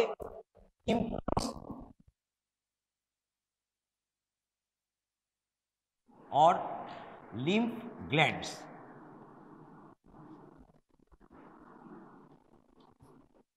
এই জিনিসগুলো হচ্ছে ক্লিনিক্সে ডাক্তারবাবুদের জন্য ভীষণ দরকার।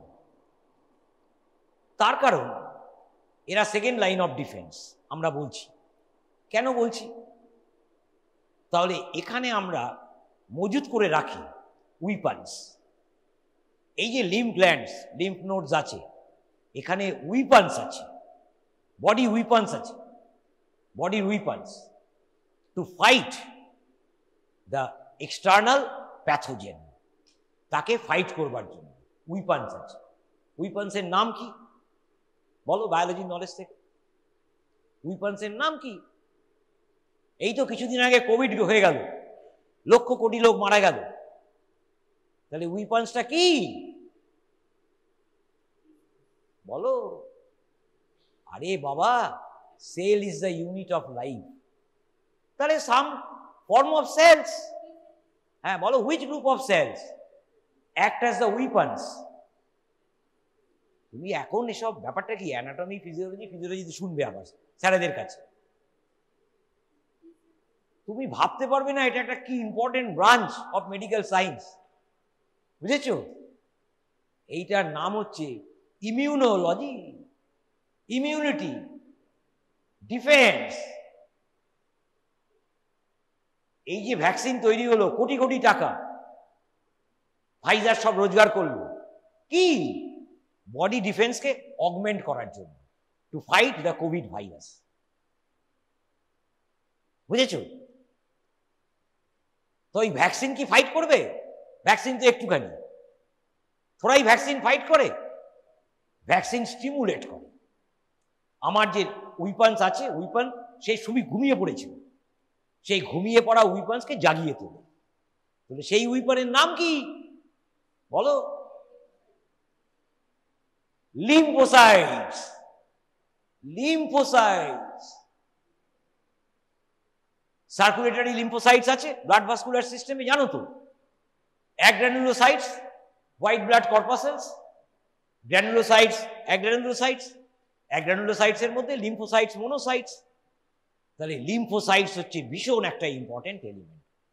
সার্কুলেটিং লিম্ফোসাইটস আছে, অলওয়েজ সার্কুলেটিং, যেখানে যখন প্রয়োজন পৌঁছে যাচ্ছে, উইপন্স ঘুরছে রক্ত দিয়ে, যেখানে যখন প্রয়োজন ঢুকে পড়ছে, সার্কুলেটিং লিম্ফোসাইটস। আর কিছু লিম্ফোসাইটসকে বসিয়ে রাখা আছে, বুঝেছো?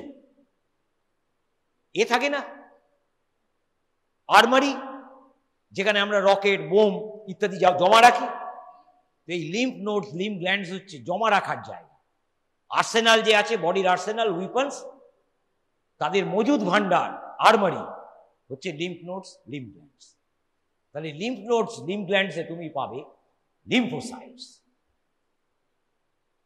এবার তুমি তো বাচ্চা, দুদিন মাত্র এসছো এখানে, তুমি তো কিছুই জানো না এখন। এমনি এমনি তো আর ডাক্তারি করে কমে খাচ্ছে না লোকে, বুঝেছো? কিছুদিন আগে একটা রোগ এসছিল, এখনো আছে, লং কন্টিনিউ ট্রিটমেন্ট করতে হয়, বুঝেছো? কি নাম? কি নাম? তখন থেকে ইমিউনিটির ব্যাপারটা আমরা অনেক দিন থেকে জানি, আমাদের সময়ও ছিল, কিন্তু আমাদের সময় এত ইম্পর্টেন্ট ছিল না। তার কারণ আমরা এমনি ওয়েস্ট বেঙ্গল অনেক দিন থেকেই পিছিয়ে গেছি। তোমার south India, western India, Bombay টম্বে সাইডে কিন্তু তখন থেকেই লোকে, কিন্তু তখনকার যে ছাত্র ছিল তারা আমার থেকে বেশি জানত, বুঝেছো? কিন্তু যাই হোক আমরা মুখস্থ করতে পারি বলে আলটিমেটলি আমি বম্বেতে একটা পরীক্ষা দিয়েছিলাম, চান্সও পেয়ে গেছিলাম। হ্যাঁ, তো ওই রেডিয়েশন মেডিসিনে একটা পোস্ট গ্রাজুয়েট ডিপ্লোমা। আমি গিয়েছিলাম অ্যাকচুয়ালি ফ্রিতে বম্বেতে ইন্টারভিউ দিতে পারবো তো, ট্রেনে যেতে পারবো, ওই জন্য আলটিমেটলি যাইনি। আমার সঙ্গে একটা আরজি করের ছেলে ছিল, আমরা দুজনেই চান্স পেয়েছিলাম কলকাতা থেকে। ইন্টারভিউ যে খুব একটা ভালো দিয়েছে এরকম আমার মনে হয়নি, তার মানে বাকিরা আমার থেকেও খারাপ দিয়েছে। তো যাই হোক, পেয়ে গেছিলাম চান্স। এইবার তোমাকে আমি বলি, এই ইমিউনিটি ব্যাপারটা আমাদের সময় আমরা জানতাম, কিন্তু তোমাদের আমার থেকে 1000 টাইমস বেশি জানতে হবে। তুমি ভাবতে পারছো না সামনের দিন তোমার কি আসছে। ওই যে মাইক্রোবায়োলজিতে যাবে না, তোমায় কত কিছু পড়তে হবে দেখবে। তো এই ইমিউনিটি কম্প্রোমাইজড হয়েছিল। ইমিউনিটি নিয়ে হইচই কখন হলো বলো তো? একটা বাজারে একটা রোগ এসে গেল, একটা অদ্ভুত রোগ তোমার জন্মের আগে। তুমি কবে আর জন্মেছো? তুমি তো 2000 সালের পরে জন্মেছো। তোমার বাবাকে জিজ্ঞেস করো, তোমার বাবাও জন্মেছে কিনা জানি না। বাবা যদি আর্লি এজে, বাবার জন্মাতে গেলে তো 80 আগে জন্মাতে হবে। আশা করছি তোমাদের বাবাদের জন্ম 80 আগে হয়েছে, কিন্তু তারা ছোট ছিল, কিছুই জানে না দেখবে। কিন্তু আমি জানি, কারণ তখন আমি তো ম্যাচিওর, আমি পাশ করে চাকরি করছি। একটা রোগ এলো, রোগটার নাম বললে এবার তুমি বলবে, হ্যাঁ স্যার এটার নাম তো শুনেছি। রোগটার নাম হচ্ছে HIV। HIV, AIDS. এইডস। হাজার হাজার মানুষ, আমেরিকান, ইউরোপিয়ান, সাদা চামড়ার লোক মরে যাচ্ছে। বুঝেছো? পৃথিবী নড়ে গেল। কালোরা মরলে কি আছে, কিন্তু ওই মক্কেলগুলো মরতে শুরু করেছে। HIV এইডস কি হয়েছে? ড্রাস্টিক ফল হয়েছে ইন দ্য লিম্ফোসাইট কাউন্ট। লিম্ফোসাইটের ভেতরে একটা ক্লোন, ওরা ক্লোনে থাকে, তুমি সব জানবে আস্তে আস্তে। CD4 বলে, বুঝেছো? CD4 বলে একটা ক্লোন আছে, একটা গ্রুপ আছে, বুঝেছো? এই CD4 কাউন্ট ড্রাস্টিক্যালি কমে গেছে। মাইল্ড ইনফেকশন, তাতে মরে যাচ্ছে। জিয়াডিয়া হয়েছে।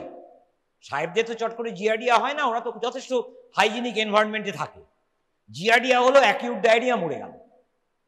টিবি হচ্ছে, মরে যাচ্ছে, কোনো টিবির ওষুধ কাজ করছে না। বুঝেছো? শুধু এই CD4 লিম্ফোসাইটস। এই CD4 লিম্ফোসাইটস মানে কি? লিম্ফোসাইটস ক প্রকার বলো তো দেখি, ক প্রকার আছে লিম্ফোসাইটস? হ্যাঁ, very good, B and T. B lymphocytes are responsible for producing humoral antibodies. বুঝেছো? B lymphocytes থেকে প্লাজমা সেলস ট্রান্সফরমেশন হবে। এবার প্লাজমা সেলস এক একটা করে বান ছুড়বে, সেই বানটার নাম হচ্ছে হিউমোরাল অ্যান্টিবডি। বুঝেছো? B lymphocytes থেকে হয় প্লাজমা সেলস তৈরি করে। তার থেকে অনেক একটা ইম্পর্টেন্ট গ্রুপ আছে, তার নাম হচ্ছে T lymphocytes। T, B কেন, T কেন, সব আছে, বলে দেবো তোমাকে এক্ষুনি সময় পেলে। কোনটা B কোনটা T আমি বলে দেবো। এই T lymphocytes একটা বেশ বড় গ্রুপ, এবং এদের ভীষণ দরকার। এই T lymphocytes এর ভেতরে একটা ক্লোনের নামই হচ্ছে CD4। বুঝেছো? তাহলে এই T lymphocytes কাউন্ট ড্রাস্টিক্যালি ফল করে যায়। এবার ওদের যে এখন ওষুধ দেওয়া হয়, ওষুধ দিয়ে প্রত্যেক মাসে বা 2 মাস বা 3 মাস পর পর এই CD4 কাউন্টটা দেখা হয়, CD4 কাউন্টটা উঠছে কিনা। টানা ওষুধ খেতে হয়। আগে 1 মাসের ওষুধ খেতে লক্ষ লক্ষ টাকা খরচ হতো। তো যাই হোক, সারা পৃথিবী জুড়ে চেষ্টা চলেছে, আমাদের দেশের কোম্পানি এরা তৈরি করেছে। এটা ম্যাক্সিমাম হয়েছে আফ্রিকাতে। প্রথমে সাদা চামড়া, তারপরে south Africa, Botswana, Namibia, sub Saharan Africa. বুঝেছো? কেন এখানে বেশি, তার কারণ আছে, আমি সেসব মধ্যে যাচ্ছি না। তুমি মাইক্রোবায়োলজিতে যখন যাবে সব স্যারেরা বলবে তোমাকে, ঠিক আছে? তাহলে লিম্ফোসাইটস ভীষণ ইম্পর্টেন্ট গ্রুপ। এবার এই লিম্ফোসাইটস হচ্ছে the cells, the weapons that are present in plenty in the lymph nodes. In which form? Usually they are present in follicular form. এইরকম ধরো, এইরকম সেল থাকবে। ধরো এটা একটা লিম্ফ এরকম চেয়ার, এটা একটা লিম্ফ নোড। এর কর্টেক্স, মেডালা অনেক কিছু আছে, সেসব তোমাকে স্যারেরা সব বলবেন, হিস্টোলজিতে হবে। এবার ধরো এরকম এই ফলিকলে তুমি দেখবে এইরকম সব সেল আছে, সরি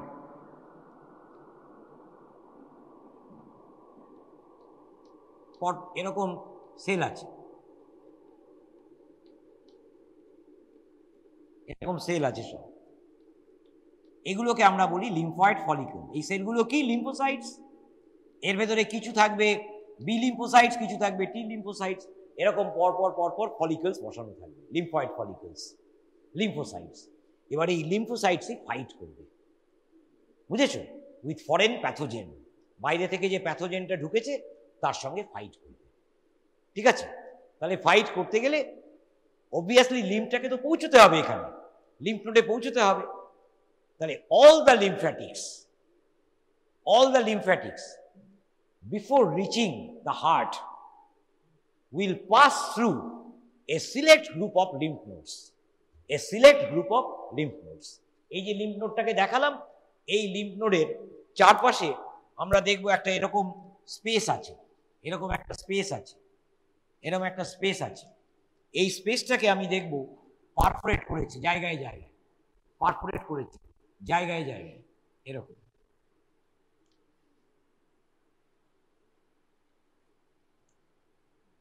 এইগুলো হচ্ছে অ্যাফারেন্ট ভেসেলস। এখান দিয়ে লিম্ফ আসছে, এসে এর ভেতরে ঢুকে পড়বে। যেই ঢুকে পড়বে লিম্ফ ফরেন প্যাথোজেন নিয়ে, এরা জেগে উঠবে, কারণ এরা তো উইপন সিস্টেম, এরা তো চিনতে পারবে, ঠিক আছে, কে আমার আর কে বাইরের, কে আমার শরীরের আর কে বাইরের। যেই বাইরের চিনতে পারলো, এর মতো ডিফেন্স দেবে। যেই এর নড়ে চড়ে বসবে, প্রলিফারেট করবে, কি হবে? ড্রেনিং যে লিম্ফ নোডস গুলো যদি সারফেসের কাছে থাকে, আমরা দেখব তারা ফুলে উঠলো, ইনফ্লেমড, সুয়েলিং হবে, বুঝেছো? ইনফ্লেমড হয়ে সুয়েলিং হবে লিম্ফ নোডস। এই আমাদের এইখানে আপার লিম্বের জন্য এই যে আর্মপিট আছে, গর্তটা, এই গর্তের ভেতরে একটা ভীষণ important group of lymph nodes আছে, root of the upper limb, এদের নাম অ্যাক্সিলারি নোডস। এই কয়েকদিন পরেই তোমার অ্যাক্সিলার ডিসেকশন হবে, স্যারেরা তোমাকে পড়াবেন, ভীষণ ইম্পর্টেন্ট অ্যাক্সিলারি নোডস। সব লিম্ফ্যাটিক ভেসেলস এখান থেকে এসে ওই অ্যাক্সিলারি নোডস হয়ে তারপর যাবে। তাহলে যাওয়ার জন্য নিশ্চয়ই লিম্ফ নোড থেকে একটা ভেসেল থাকবে, সেই ভেসেলটা একটাই বড়, সেই ভেসেলটা কোথায় আছে? এইখানে, এই হাইলামে ডিফারেন্ট ভেসেল। এটা দিয়ে ফিল্টার্ড লিম্ফ, ফালতু জিনিস, বাজে জিনিস এখানে জমা পড়ে গেল, লড়াই চলছে, আর বাকি যে লিম্ফটা ফিল্টার্ড লিম্ফ, সেটা এফারেন্ট ভেসেল দিয়ে হার্টের দিকে যাত্রা শুরু করবে। তাহলে মাল্টিপল এফারেন্ট ভেসেল থাকবে, দিয়ে লিম্ফ ঢুকবে, ফিল্টার্ড হবে in the lymph node, foreign pathogens K tackle করবে। লিম্ফোসাইটস, আরো সেল আছে, আমি নাম বলছি না এখন, সব লিম্ফোসাইটস হচ্ছে প্রাইমারি সেলস, বাকিটা ফিল্টার্ড লিম্ফটা এফারেন্ট ভেসেল দিয়ে চলে যাবে, বুঝেছো? তাহলে এই লিম্ফ নোডস হচ্ছে ভীষণ ইম্পর্টেন্ট। তাহলে আপার লিম্ব, লোয়ার লিম্বে, আপাতত লিম্বই হবে প্রথম। তুমি কোথায় পাবে? Root of the lower limb, এইখানে ইঙ্গুইনাল রিজিয়ন বলি, এই রিজিয়নটাকে আমরা বলি, হ্যাঁ, ইঙ্গুইনাল রিজিয়ন বা ফোল্ড অফ দ্য গ্রয়েন, বুঝেছো? এই যে আমি যখন পাটাকে ফ্লেক্স করি, তখন এখানে একটা ক্রিজ তৈরি হয় না, বুঝেছো? এইটাকে গ্রয়েন বলে, GROIN। তাহলে এই ফোল্ড অফ গ্রয়েনে একটা লিগামেন্ট থাকে, ইঙ্গুইনাল লিগামেন্ট, ঠিক তার নিচে আমি দেখব একটা স্পেসিফিক ডিসপোজিশনে একটা গ্রুপ অফ লিম্ফ নোডস বসে আছে। এইবার তোমরা ফরচুনেটলি 21st সেঞ্চুরিতে জন্মেছ, কিন্তু যারা আর্লিয়ার এসেছিল পৃথিবীতে, হ্যাঁ, আমিও দেখিনি কেস, কিন্তু আমার সময়কার লোকই সুরাটে দেখেছে, সুরাটে যে মেডিকেল স্টুডেন্ট, সে কিন্তু দেখেছে, মাঝে মাঝেই হয়। এটা এপিডেমিক প্রপোর্শন নিয়ে নেয় খুব তাড়াতাড়ি। তো এখন যাই হোক ওষুধ আছে, চট করে এপিডেমিক যায় না, কিন্তু কিছু এন্ডেমিক ফোকাস আছে ভারতবর্ষে। রোগটা মিডল এজেসে স্কার্জ ছিল। স্কার্জ ইংরেজি জানো? স্কার্জ মানে কি হিসেবে দেখতো, যার হতো তাকে অন্ধ বিলিভার অফ ক্রিশ্চিয়ানিটি, তারা পাথর ছুটত, বুঝেছো, যে ইভিল, ওর শরীরে ইভিল ঢুকেছে। এসব বিরাট গল্প আছে মিডল এজেস ইউরোপে, বুঝেছো, সারা পৃথিবীতে। কি নাম রোগটার নাম বলো? তোমরা হচ্ছে একেবারে হাদারাম, তোমরা না বায়োলজি পড়ো না ইতিহাস পড়েছো। মানে আমাদের দেশের সিস্টেমটাই এত বাজে, স্কুলে ঘোড়ার ডিম কিছুই পড়ায় না, মানে প্রথম থেকেই শুধু মুখস্থ, এই কোচিং সেই কোচিং, স্যার মুখস্থ, জেনারেল নলেজ কিছুই নাই। কি রোগটা বলো, নাম কি? হ্যাঁ, ধর স্মল পক্সে লিম্ফ নোডের ব্যাপার স্যাপার নেই। স্মল পক্স তো সেদিনকেও ছিল। স্মল পক্স 76-এ ভারতবর্ষ থেকে ইরাডিকেটেড হয়েছে। স্মল পক্স, বহু অন্ধ স্মল পক্সে অন্ধ আমি দেখেছি। স্মল পক্সের স্কার আমার রিলেটিভদের মতো এই মধ্যেই ছিল, বেঁচে গেছে, আর কোনো ড্যামেজও হয়নি, আর বহু লোক ওপরে চলে গেছে স্মল পক্সে। স্মল পক্স বাদ দাও, স্মল পক্স তো সেদিনকার রোগ। তুমি তো, তোমার জন্ম হয়নি তো কি হয়েছে, আমার জন্ম তো 53 সালে হয়েছে, কাজে আমি স্মল পক্স দেখেছি। স্মল পক্স নয়, কি রোগ? প্লেগ। প্লেগ সব পড়তে হবে ওইখানে, থাক আর না থাক, ওই মাইক্রোবায়োলজিতে গিয়ে পড়তে হবে। প্লেগ পাস্চুরেলা পেস্টিস বলে একটা ব্যাকটেরিয়া দিয়ে হয়, বুঝেছো? প্লেগ। তোমরা তো ঘোড়ার ডিম চোখ বন্ধ করে বাসে ট্রামেও ঘোরো, গাড়িতেও যাও, আর তোমাদের চোখ কোথায় থাকে? একটা ফোনের ওপর। তুমি যদি মল্লিক বাজার দিয়ে যাও, পার্ক সার্কাস মল্লিক বাজার আছে কলকাতায়, জানো তো মল্লিক বাজার? হ্যাঁ, গাড়ির সব স্পেয়ার পার্টস পাওয়া যায় সস্তায়। ওই মল্লিক বাজারে ডান দিকে পার্ক সার্কাস সিমেট্রি আছে। পার্ক সার্কাস সিমেট্রি দুটো আছে, ওটা একটা, আর একটা সিমেট্রি আছে, ঠিক আছে? ওটা পার্ক স্ট্রিটের মুখে ওই দিকটায়, আর একটু সাউথে, আর একটু সাউথ ওয়েস্টে হচ্ছে আর একটা সিমেট্রি। সিমেট্রি মানে জানো? গ্রেভিয়ার্ড, কবর। তো পার্ক সার্কাস সিমেট্রির বাইরে মাইকেল মধুসূদন দত্তের নাম লেখা আছে, দেখবে, বুঝেছো? প্লাক আছে, মাইকেল মধুসূদন দত্তের নাম লেখা আছে। ওই সিমেট্রির পাশে ওয়েস্ট বেঙ্গল গভর্নমেন্টের ডিসপেন্সারি আছে প্লেগের। এবার যে ডাক্তার দিদি বা দাদার খুব কাছাকাছি হয়, মানে জ্যোতিবাবু, বুদ্ধদেব বাবু, আজকে মমতা দি, খুব কাছাকাছি ইনফ্লুয়েন্সিয়াল বাবা মা আছে, তার পোস্টিংটা ওখানে হয়, কোনো কাজ নাই, আর প্লেগই তো হয় না, কিন্তু ডিসপেন্সারি আছে। কেন ডিসপেন্সারি আছে সিমেট্রির পাশে? প্লেগের এই যে ব্যাকটেরিয়াটা পাস্চুরেলা পেস্টিস, প্রথমে কে মরে? ইঁদুর মরে, বুঝেছো? ইঁদুর মরে, তারপর মানুষ মরে। ইঁদুর থেকে মানুষ ভেক্টর আছে, সেই ভেক্টর নিয়ে আসে। এবার সেই যে ভেক্টরটা, মাছিটা, সে হাঁটুর নিচে কামড়ায়, এর উপরে উঠতে পারে না। সেই জন্য প্লেগ হলে এইখানে বুবনিক প্লেগ, ওটাই কমন ছিল, বুবোজ হতো, ইঙ্গুইনাল বুবোজ, সব লিম্ফ নোডগুলো এত বড় বড় বড় বড়, বুঝেছো? তার সঙ্গে হাই ফিভার, তখন অ্যান্টিবায়োটিক ছিল না, প্লেগ হওয়া মানে মৃত্যু। এবার সেলফ লিমিটিং তো, সব রোগী কিন্তু সেলফ লিমিটিং, তোমার ইমিউনিটি, তোমার তার উপর ডিপেন্ড করে। সবাই মরে যেত তা নয়, প্রচুর লোক, রিপিটেড এপিডেমিক্স হয়েছে পৃথিবী জুড়ে, সেই মধ্যযুগ থেকে এই অ্যান্টিবায়োটিক এর আগে পর্যন্ত। আমার যখন জ্ঞান হয়েছে তারপর থেকে আমি সুরাটে একটা এপিডেমিক দেখেছি। আর কোত্থেকে হয়? কেন সিমেট্রির কাছে হয়? ওইখানে তো কবর, ওইখানেই তো ইঁদুর, ইঁদুরই তো মাংস খায়। আরে আমি যে হাড় তৈরি করি, কে খাবে? আমি তো চাপা দিয়ে দিই মাটি, মেডিকেল কলেজে তৈরি হয়, মাটি চাপা দিয়ে দেয়। কে খায়? মাংস। ইঁদুর খায়, ব্যাকটেরিয়া খায়, সয়েল ব্যাকটেরিয়া। প্রচুর ইঁদুর আমাদের ডিপার্টমেন্টে, এত বড় বড়। বুঝেছো? কারণ ওটা তো বহু পুরনো কলেজ, 190 বছর ইঁদুরের চাষ হয়েছে। সেই ইঁদুর নিয়ে আমরা ঘর করতাম। যাই হোক, এখন প্লেগ হয় না।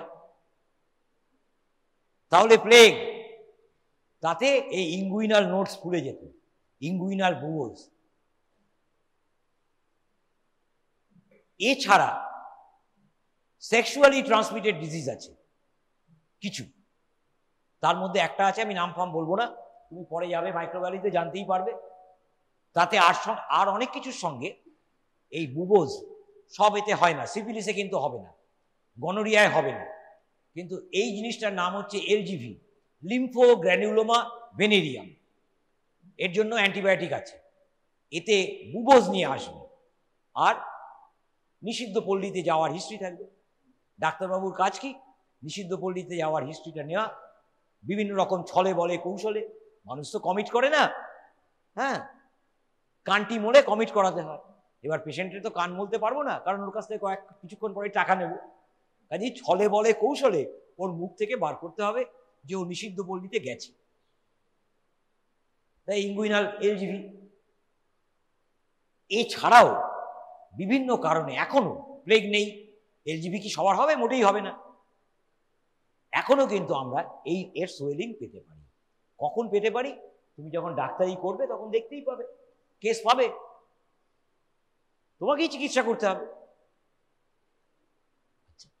এই অ্যাক্সিলারি নোডস, এইখানে root of the upper limb, তুমি কি দেখবে কয়েকদিনের মধ্যেই।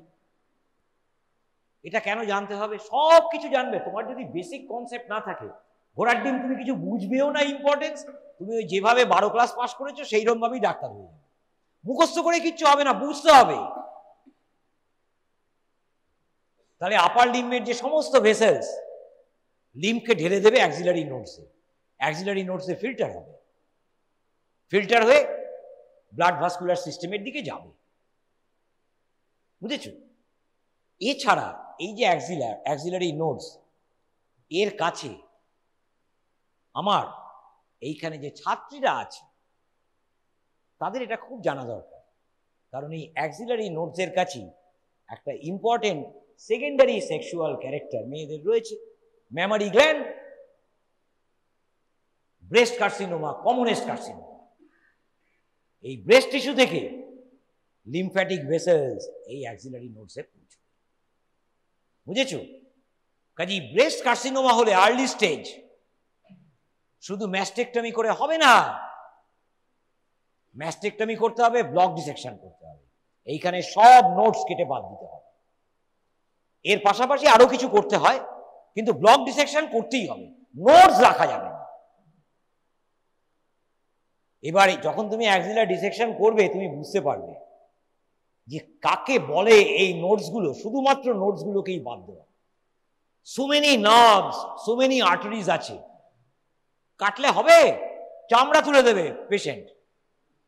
তোমার বড় জায়গায় তুমি টাকা দিয়ে, ইন্স্যুরেন্সের টাকা দিয়ে অপারেশন করেছো, কোনো নার্ভ কাটা যাবে না, কোনো ভেসেল কাটা যাবে না, কারণ আর্লি স্টেজে এসছে তো। তাহলে সার্জেনকে প্রত্যেকটা ভেসেল, প্রত্যেকটা নার্ভ বাঁচাতে হবে, বাঁচিয়ে লিম্ফ নোডসগুলোকে তুলতে হবে, অ্যাক্সিলারি নোডস। বুঝেছো? সেই জন্য অনকো সার্জারিরই বাজার, অনকো সার্জারির এখন বাজার। Cancer rampant. বুঝেছো? সিম্পল ম্যাস্টেকটমি লেভেলে কেউ যায়ই না ব্রেস্ট ক্যান্সার। এখন তো মেয়েদের বলছে সবসময় প্যালপেট করো ইত্যাদি ইত্যাদি, কিন্তু হয় না। ও এত তাড়াতাড়ি স্প্রেড করে নিওপ্লেসিয়া, ম্যালিগন্যান্ট টিউমার, কিছু বোঝার আগেই মাইক্রোস্কোপিক সিডলিংস হয়ে গেছে, নোটটা বাড়েনি। বুঝেছো? কিন্তু ডাক্তার রিস্ক নেবে না। এখান থেকে একটা নোট নেবে, এফএনএসি করবে, করে দেখবে মাইক্রোস্কোপিক সিডলিং, না পেলেও কেটে দেয়, ব্লক ডিসেকশন করে দেবে। এই অ্যাক্সিলারি নোট স্যারেরা পড়াবে, একদিন দুদিন পরেই লেকচার ক্লাস হবে। বুঝেছো? So important the lymph nodes are. Fight করছে কে? লিম্ফ নোড তো একটা অর্গ্যান, একটা গ্ল্যান্ড, ওর ভেতরে যে লিম্ফয়েড ফলিকল, লিম্ফয়েড ফলিকলের ভেতরে যে বি লিম্ফোসাইটস, টি লিম্ফোসাইটস, সে ফাইট করছে। বুঝেছ? আচ্ছা, এইবার এই যে লিম্ফ নোড বললাম, লিম্ফয়েড ফলিকলস, লিম্ফোসাইটস, এরা এলো কোত্থেকে? এই যে বি লিম্ফোসাইটস, টি লিম্ফোসাইটস বলছি, তাহলে প্রাইমারি লিম্ফয়েড অর্গান আছে, এগুলো সব সেকেন্ডারি লিম্ফয়েড অর্গান, আউটলাইন, বডির বিভিন্ন জায়গায় ছড়িয়ে আছে, to drain the bodily tissues, the bodily organs. বুঝেছ? প্রাইমারি লিম্ফয়েড অর্গান হচ্ছে সে যে এই লিম্ফোসাইটস তোমার জন্ম লগ্নের মানে ইন্ট্রাইউটেরাইন লাইফ এবং তারপরে তৈরি করে। তার ভেতরে একটা অর্গান জেনে রাখো, নাম হচ্ছে থাইমাস। ঠিক আছে? পোস্ট পিউবার্টি তুমি থাইমাসটাকে আর পাবে না, কিন্তু তুমি যদি ফিটাস দেখো এত বড় বাইলোব থাইমাস দেখতে পাবে। বুঝেছ? আমরা কিন্তু পিউবার্টির পরে থাইমাসের আর কোনো প্রয়োজন থাকে না, ও কমিটেড লিম্ফোসাইটস দিয়ে ও সিন থেকে ডিসঅ্যাপিয়ার করে যায়। যদি থাইমাস থেকে যায় টিউমার হতে পারে, থাইমোমা হয়, রোগ আছে থাইমাসকে ইনভলভ করে, সেসব আস্তে আস্তে যাক। দুনিয়া কঠিন, বুঝেছো? আস্তে আস্তে যাও, চলতে থাকো, দেখবে কাকে বলে ডাক্তারি। প্রচুর পড়তে হবে, প্রচুর। তাহলে প্রাইমারি লিম্ফয়েড অর্গানের মধ্যে দুটো নাম তোমাকে মনে রাখতে হবে, which will provide the outlying lymph glands, the blood vessels with the lymphocytes. All important element আমি বলছি লিম্ফোসাইটস। তাহলে প্রাইমারি লিম্ফয়েড অর্গান একটা হচ্ছে বোন ম্যারো, এরিথ্রোপয়েটিক টিস্যু, যেখানে সব ব্লাড সেলস তৈরি হয়, তাহলে বোন ম্যারো একটা। বোন ম্যারো থেকে যে গ্রুপ অফ লিম্ফোসাইটস তৈরি হলো, কমিটেড হয়ে গেল, ওর আর কোনো ট্রান্সফরমেশন হবে না এক্সেপ্টিং প্লাজমা সেলস, তাকে আমি বলবো বি লিম্ফোসাইটস। বি লিম্ফোসাইটস, ঠিক আছে? সার্কুলেশনে চলে যায়, ব্লাড সার্কুলেশনে, এছাড়া সার্কুলেশন থেকে লিম্ফ নোডস এসে জমা হয়। আর একটা গ্রুপ অফ লিম্ফ নোডস, এই তোমার লিম্ফোসাইটস বোন ম্যারো থেকে তৈরি হয়ে, বুঝেছো? বোন ম্যারো থেকে তৈরি হচ্ছে, কিন্তু কমিটেড হয় না যে আমি অ্যান্টিবডি তৈরি করব। অ্যান্টিবডি জানো? কিছু অ্যান্টিবডির নাম জানো?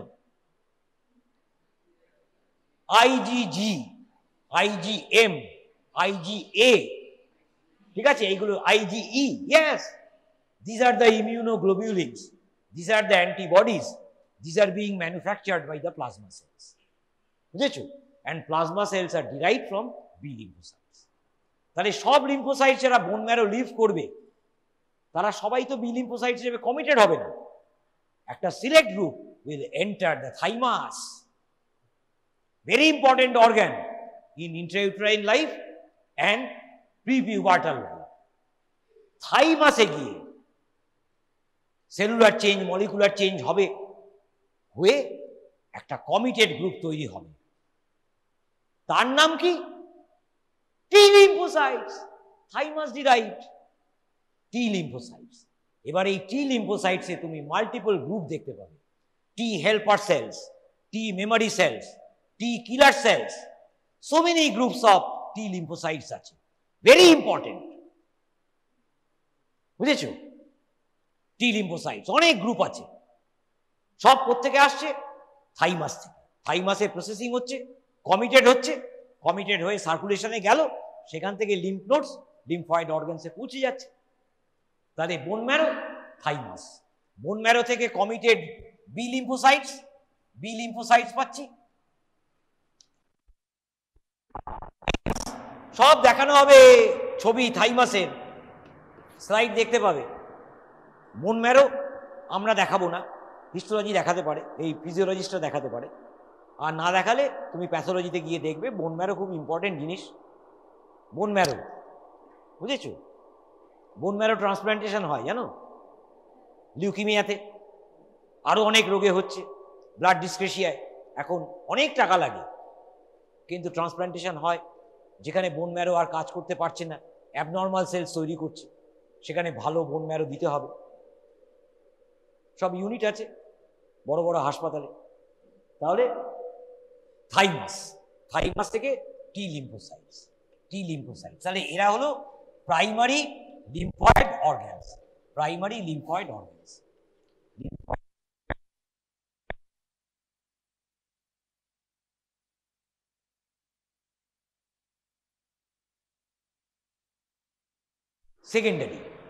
সেকেন্ডারিজ। এইবার লিম্ফ নোডসের ভেতরে আমি কি পেলাম? লিম্ফয়েড ফলিকলস পেলাম।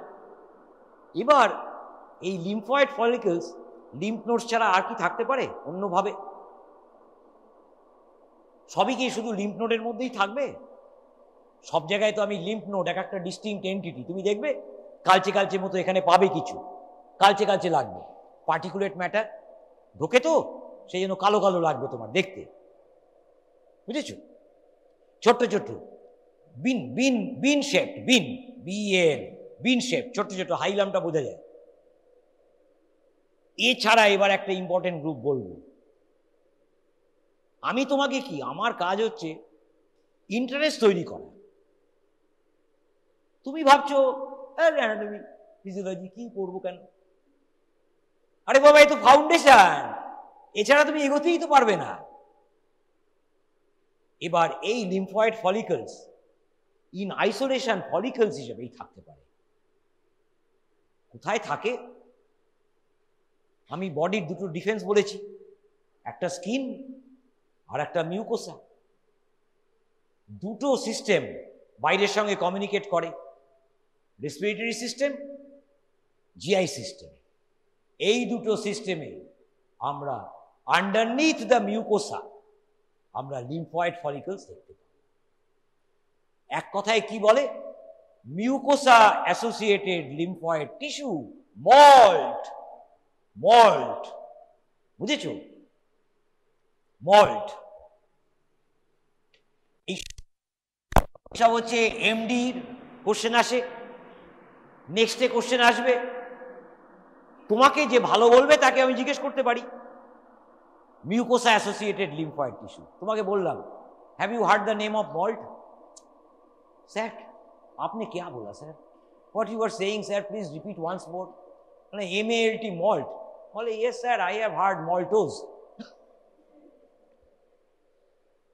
বুঝেছো? এইরকম পড়বা। তাহলে মল্ট মানে মিউকোসা অ্যাসোসিয়েটেড লিম্ফয়েড টিস্যু। সবাই তুমি জানো তোমরা যে টনসিল বলে একটা ব্যাপার আছে, তাই না? আমরা বলি থ্রোটে আছে, অনেক জায়গায় আছে টনসিল, অনেক জায়গায়। সেটা অ্যানাটমি পড়তে থাকো তুমি জানতে পারবে। তার ভেতরে যেটা থ্রোটে আছে, ওরোফ্যারিংসে, ওটার নাম প্যালেটাইন টনসিল। বুঝেছো? প্যালেটাইন টনসিল কি আছে? Lymphoid follicles underneath the pharyngeal epithelium, or inside the pharyngeal mucosa. বুঝেছো? এখান দিয়ে যা ঢুকবে ধরে ফেলবে, বাস টনসিলাইটিস। ইনফ্লামেশন কি? টনসিল ফুলে গেছে, ডাক্তারের কাছে যাচ্ছ, আরে ওটা খারাপ কিছু নয়, ওটা তোমার শরীর যার হবে না, এডস রোগী টনসিলাইটিসেই মরে যাবে। তার কারণ ওর ইনফ্লামেশন বোঝাই যাবে না, কারণ নেই তো, ওর তো লিম্ফোসাইটসই নেই। সাইলেন্টলি ওই টনসিলকে ধরবে, তারপর সারা শরীর ধরবে, সেপ্টিসিমিয়া হয়ে ওপরে চলে যাবে। কিন্তু তুমি আমি তো নর্মাল, আমার তো এন্ট্রি পয়েন্টে টনসিল বসানো আছে, ও ধরবে, গলা ব্যথা হবে, ডিসপেজিয়া, জল খেতে পারছে না, বাচ্চার হয়, মা বাবা ছোটে, কোনো ইএনটি স্পেশালিস্টের কাছে টনসিলের জন্য যাওয়ার দরকার হয় না। এখনকার মা বাপ তো খুব চালাক হয়ে গেছে, ইএনটি স্পেশালিস্টের কাছে যায়, যে কোনো জিপির কাছে গেলেই হয়ে যাবে। অ্যান্টিবায়োটিক, প্রপার অ্যান্টিবায়োটিক্স দাও, ভালো হয়ে যাবে। আর গার্গল করবে, একটু অ্যাডাল্ট, একটু বড় বাচ্চা হলে গার্গল করবে, ছোট বাচ্চা হলে অ্যান্টিবায়োটিক দেবো, ভালো কমে যাবে। আগে ইএনটি সার্জেনরা টনসিলেক্টমি করে বড় লোক হয়ে গেছে, জানো? রিপিটেড টনসিলাইটিস হচ্ছে, মা বাবা এসে বলছে দেখুন বারবার হয়, কি এত খাওয়াবো ওষুধ? ঠিক আছে তাহলে অপারেশন করে দেবো। টনসিলেক্টমি করে ইএনটি সার্জন বড় লোক হয়ে যেত 60s 50s এ। কি কাটেন ডাক্তারবাবু? টনসিল কাটেন, ওই একটা কাটা, দৌড় একটাই, তাই কেটে বড় লোক, টাইফাই পরে পার্টিতে যাচ্ছে, মদ খাচ্ছে। আরে আমি তো ডাক্তার, ডাক্তারবাবুদের ব্যাপারটা আমি জানি তো ভালো করে কি হয় আমার সব জানা আছে। তাহলে টনসিল বুঝতে গেলে, টনসিলকে আমরা বলি ও MALT, organized mucosa associated lymphoid tissue. এছাড়া ডিসপার্স থাকতে পারে, ডিফিউজ, ডিমল্ট, ডিফিউজ, অর্গানাইজড নয়। এবার অর্গানাইজড বডিগুলো ওয়ালডেয়ার্স রিং তৈরি করে। এখানে respiratory tract entry point, GI tract entry পয়েন্টে কি কি টনসিল আছে জানো? Pharyngeal tonsil, palatine tonsil, lingual tonsil, tubal tonsil. একটা রিং আছে, ring of lymphoid tissue, weapons আমার সিস্টেমে, Waldeyer's ring. Yes, Waldeyer's ring. হ্যাঁ, আমি তো বলি ওপেন বুক সিস্টেম নাও, তুমি বই নাও, আন্ডারলাইন করে দেবে আমি যে কথা বলছি। দিস আর ইম্পর্টেন্ট থিং, সারা জীবন জানতে হবে তোমাকে। Okay, good morning. Your first physiology practical class after the vacations, right? Don't be so late. Why are you so late? First physiology practical class after the vacations. We have started with both hematology and human physiology. One or two topics of hematology, considering compound microscope and DLC are separate topics, even staining. So in your practical notebook of hematology, write those topics separately. Study of compound microscope, write down the dates also. 10th, write like this, although all were taught together, but study of compound microscope, write on the date 10th October, right? Then 13th October, preparation and staining of peripheral smear. Have you written it down? You are supposed to submit it today only. Anyway, but you are supposed to submit it today. I had told in the last class. Only holiday is 15th is a holiday. Okay, 15th November is an academic calendar holiday. Except that there is no more holidays as of now. 20th to 24th are working days, but your classes will be suspended for the practical exam of your senior batch, MBBS practical exam, other university exams. Otherwise, there are no more holidays in this calendar year also, 2023, barring 15th November and 25th December. These are two holidays in the academic calendar. Rest are all working days, Monday to Saturdays. But 20th to 24th November, your classes are suspended. As of now, this is the directive of the administration of the institution. So by then, up to before 20th, that means up to 18th, whatever hematology topics will be done, you have to make it ready in your practical notebook and submit on the first class after 24th. That is for your batch, it will be I think 28th November, like that. By then we will be doing hemoglobin and maybe other topics of hematology. You have to make your practical notebooks ready. So for now, the topics which have been done in hematology, it is study of compound microscope 10th October, preparation and staining of peripheral blood smear, it's 13th October, and on 16th October, another date you write, 16th on 17th, you write differential leukocyte count. And there were, although I think on 13th there was a class on blood pressure. Okay, you may write it, there is no problem, you may write it like that. And another class was taken on blood pressure. Okay, so that is a topic from human physiology. What are the broad headings under which we will study practical physiology throughout the year? I told you in the first class. What are the broad headings? These broad subjects of practical physiology, don't remember. One is hematology. We are repeating it. so many times till you can't say. One is hematology, then human and clinical physiology. Clinical physiology actually should include both human and amphibian physiology, any clinical oriented topic, but usually human and clinical are interchangeably used. These two terms, and amphibian physiology is regarded as a separate subject. So, amphibian physiology will come later after say few weeks, or 2 or 3 months. It will take 5 or 6 classes, and human physiology, clinical physiology started along with hematology, side by side they are going on. So, there was a class on blood pressure, that is a topic from human physiology, and there was classes up to differential leukocyte count, staining microscopes, mere differential leukocyte. You will be asked about the parts of a microscope in the exam, how to calculate magnification. So, draw the diagram and know the parts, write it down very carefully in your practical notebook. While writing it down, again there will be a revision, study it. You have also seen microscopes in your schools, write about the compound electron microscope and follow a practical textbook. Don't think that it is enough to buy books after 3 or 4 months. You should have a theory textbook for practical separately now onwards.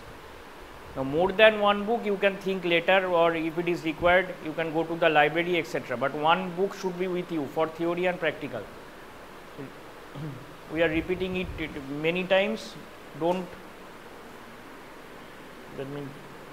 disobey this. You will get into problems later in the year when the syllabus will go on. So, today we continue with another topic of human physiology, okay, not hematology. Today's topic is one of human physiology or clinical physiology.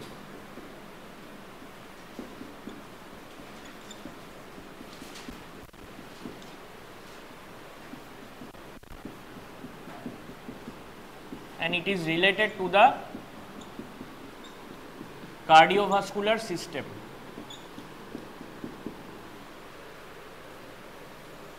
It is related to the cardiovascular system, but blood pressure, pulse, these are all in a whenever a subject visits you. Who is a subject? You should be already acquainted with these terms by now. We had told in the introductory class. Who is a subject in the field of medicine? Who is a subject? No, subject and patient has a mild difference. Patient is after a person is diagnosed with some disease or some physical abnormality. Any psychiatric problems also come under the purview of physical abnormalities only, that is in many cases due to physical causes, due to causes in the central nervous system. So, any abnormality for deviation from the physiological, that is the status, this is that makes the person, that makes the concerned person a patient. But before that, when any person is coming to medical professionals for advice, he or she is a subject.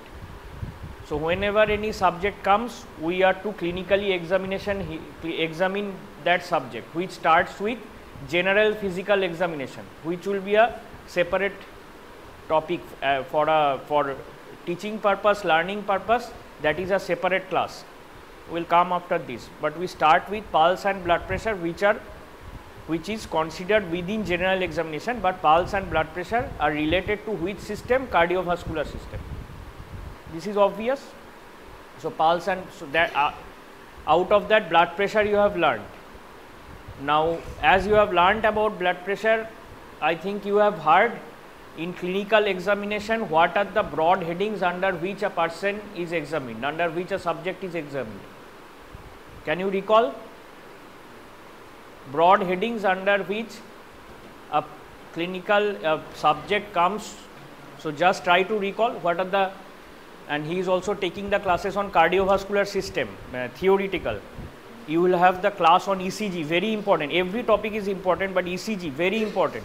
Tomorrow 2 p.m. is the first class on ECG. ECG cannot be completed in one class.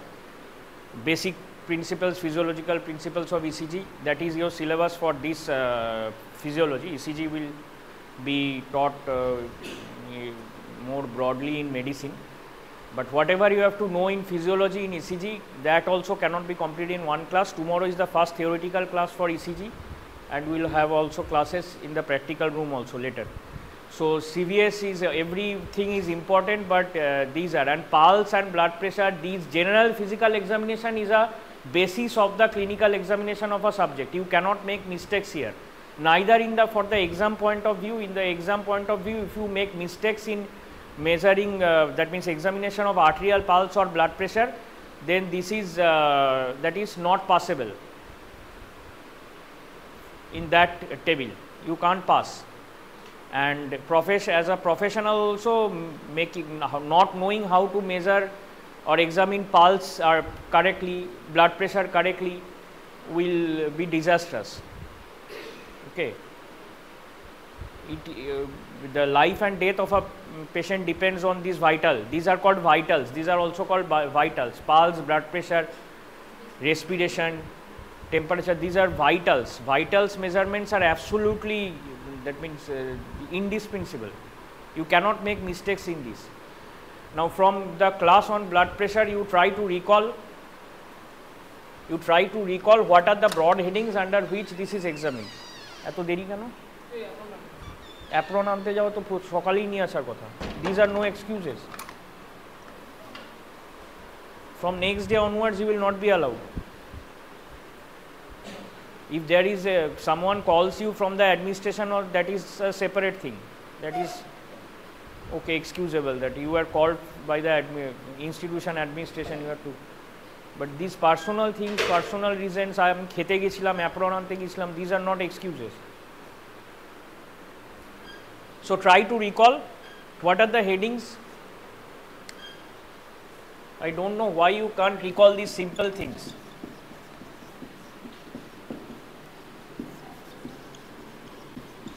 These are the methods. Headings means these are the methods of clinical examination. 4 broad methods. What is this? What is this? What is this? Out of this third you will learn when we do the respiratory system examination. Okay?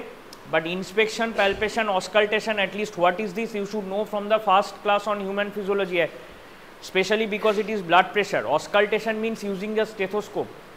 Clinical examination with the help of the stethoscope. The stethoscope was needed in measuring blood pressure. And before using the stethoscope, first step of measuring blood pressure, that means not first step is you will use the sphygmomanometer, properly tie the blood pressure cuff, which is also called the Rivarossi cuff, over the arm of the subject. Keeping a gap with the elbow joint. These all are the steps. So, but before using the stethoscope, you also feel the pulse and measure only the systolic blood pressure. That is the palpatory method. That is palpation. So palpation means in any examination of any system, clinical examination, palpation means feeling the subject by touch with the hands, using the hands of the medical professional. The medical professional will use his or her hands to feel the subject, touch the subject and feel the subject. That is palpatory method, palpation. Palpatory method in blood pressure measurement is keeping the hand over the arterial pulse and then etc., which you have already learned. So you have to revise these things. You cannot say that I have forgotten how to measure blood pressure. So that is palpation. Only auscultation is using the stethoscope, and inspection is without touching the subject, just by looking at the subject. Say examination of the chest. The subject is, proper exposure should be done, proper exposure. After proper exposure, that is in case of examination of the chest, upper garments have to be taken off. Now you examine the chest. If these criteria we will learn when we do the class on general physical examination. So if the medical professional is a male person, if the subject is a female person, then there should be a female attendant. Okay, if the medical professional is a female person, there is a male subject, then there should be a male attendant ideally. So these things you will learn, but during that just you look at the chest or you look at the face, you find some abnormality. Okay, there is a scar mark. So this is possible only by inspection, not touching the subject is not required. That is, palpation is not required. So that part is inspection. Now some things are elicitable by palpation, some things by auscultation, and some by percussion. Percussion you will learn when we do the respiratory system examination. Okay, but at least you should know the names by now. When the class of blood pressure on blood pressure has been taken. Okay. Now I think you don't remember, so you have to revise it sometime or the other. These are basic things. Now as I told, pulse, blood pressure, these are all under the purview of general physical examination with various other points, but these are two separate classes and related to the cardiovascular system. Now have you learned the definition, what is arterial pulse, what is pulse in the theory classes?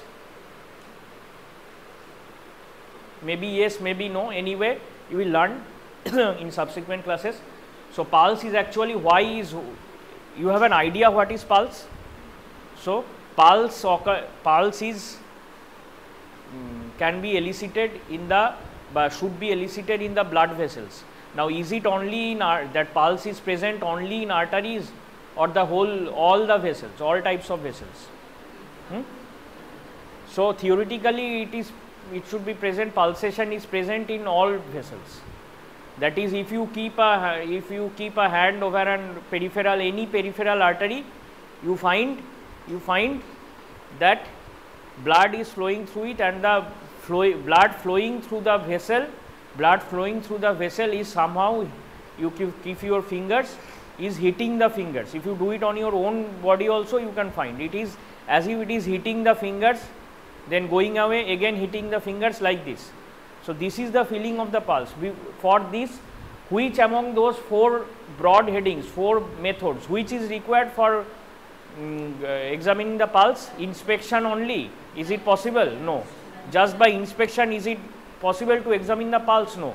So palpation is required.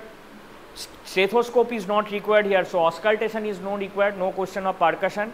Percussion comes mainly for the respiratory system and also the gastrointestinal system examination. So not for now. So among these 4, only palpation is relevant to examination of arterial pulse. Now what is pulse? Or why this pulsatile, this is formed? Why this is formed? Why is this formed? Because when blood is flowing through the arterial tree, now there is pulsation in the vein also, in the capillaries also, but it is very feeble. So mainly we find it in the pulmonary artery also. Pulmonary artery, what is the course of the pulmonary artery? It starts from the right heart and goes to the lungs, carries deoxygenated blood. Okay, goes to the lungs. So we cannot, from outside it is not possible to palpate the pulmonary artery. So it is possible to palpate the peripheral, neither the aorta, largest systemic artery is the aorta, arterial vessel, largest systemic vessel originating from the left heart is the aorta. Usually it is not palpable from outside. If a person is lean and thin, abdominal part of the aorta can be palpable from outside. This course of the thoracic aorta, abdominal aorta, you will learn in anatomy. It may be palpable from outside, but usually it is aortic pulsation, not from outside, but peripheral arteries pulsation from outside. Okay. Now why this is formed? Due to when the blood is flowing through the arteries, there is elastic expansion and recoil of the vessel, these arteries. So that is felt, that creates a waveform which is felt as pulse. So you will learn the definition in the theory class also, but this is why the pulse is being generated, and this is why we can feel it, because there is elastic expansion and recoil of the vessel. Okay. Now as we told, pulmonary artery cannot be elicited from outside, it cannot be elicited. Veins and capillaries very feeble. So when we talk of the pulse, we usually mean the peripheral pulses, that is, those are components of systemic arterial tree, all systemic arteries. except the pulmonary artery, all other arteries in an adult are systemic arteries or even in a child. And when before the child, person is born, there comes the question of umbilical artery and vein, which is umbilical artery is carrying deoxygenated blood from the would be child to the mother's body, and umbilical vein carrying oxygenated blood. Arteries usually carry oxygenated blood, but in case of pulmonary artery and umbilical artery, it is deoxygenated blood. Veins usually carry deoxygenated blood, systemic veins towards the heart, but it is in case of pulmonary vein, and that is from the lungs to the left heart, and in case of umbilical vein, it is oxygenated blood. These are exceptions, but what is true is in all cases what is constant, that is arteries will carry blood away from the heart, veins towards the heart, be it deoxygenated or deoxygenated, those two exceptions, towards the heart, away from the heart. Okay. Now, regarding coming back to pulse, it is in the systemic arterial tree. Now, which artery is chosen for measuring the usually which is the commonest site of examination of arterial pulse? Do you know? Radial artery. Radial artery is located in the near the wrist joint, near the wrist joint. Now, why is it chosen most commonly? Because ideally we should see peripheral pulses in all the peripheral arteries, but always it is not possible to see in all peripheral arteries. Like one artery you will read when you read inferior extremity in the anatomy classes, you will read about artery in the foot.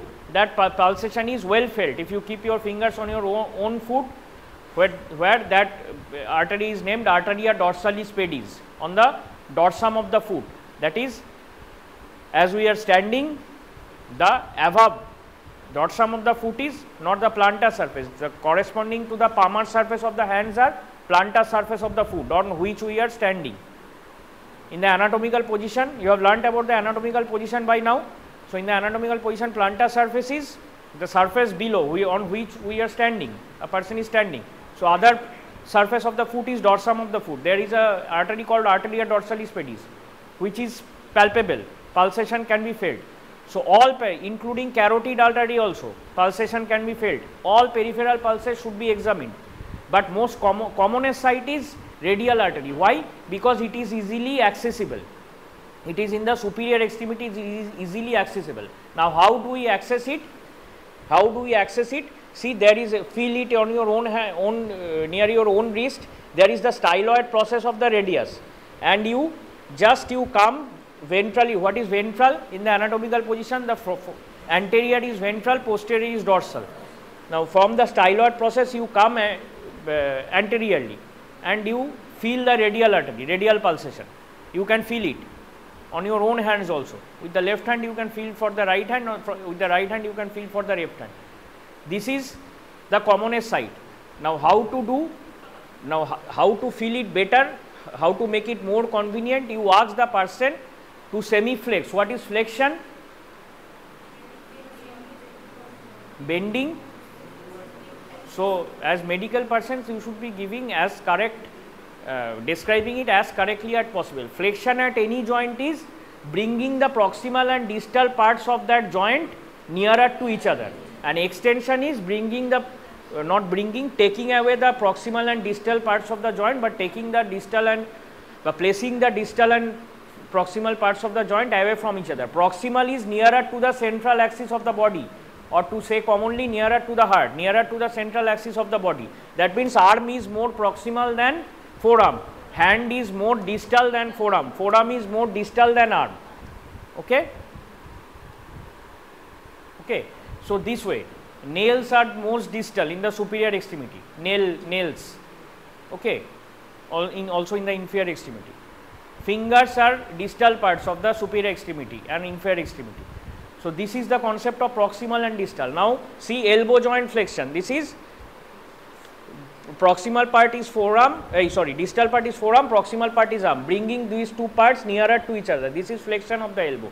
So, flexion of the wrist is this thing, and another term is supination and pronation. When a person lies on a horizontal surface over touching the back on the horizontal surface and the ventral portion above, that is supination, and pronation is just the opposite. In COVID times, you heard about pronation. That means to relieve respiratory stress due to COVID, pronation, this pronation was used.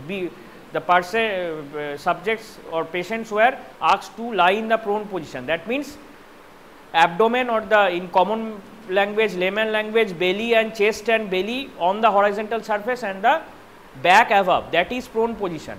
Now for, if in the standing position you think of supination, this is the hand is supinated.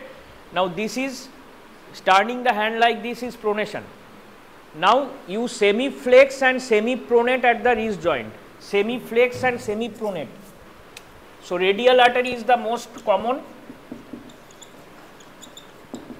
and this is accessible easily by semi-flexing, semi-flex, semi-pronate, semi-flexing and semi-pronating at the wrist joint. What is, why semi? Not full flexion. Nothing to write, everything is given in the book. Just follow one practical textbook. Without books it will not be possible to study. Just follow one practical textbook of physiology. Whatever you need to write, I will tell you. If anything is needed, if anything is not in the books or something like that, rarely that will occur. So this is semi-flexing is, this is in the anatomical position, semi-flexing, semi-pronating. That means about in the mid position of flexion, not full flexion. So semi-flexing, semi-pronating, not like this fully, but semi-pronating, and then coming from the styloid process to the anteriorly, you will find the radial artery most conveniently. This is how to find the radial artery most conveniently. Now it is easily accessible, so it is used in. After this, you keep your 3 fingers. You keep your 3 fingers.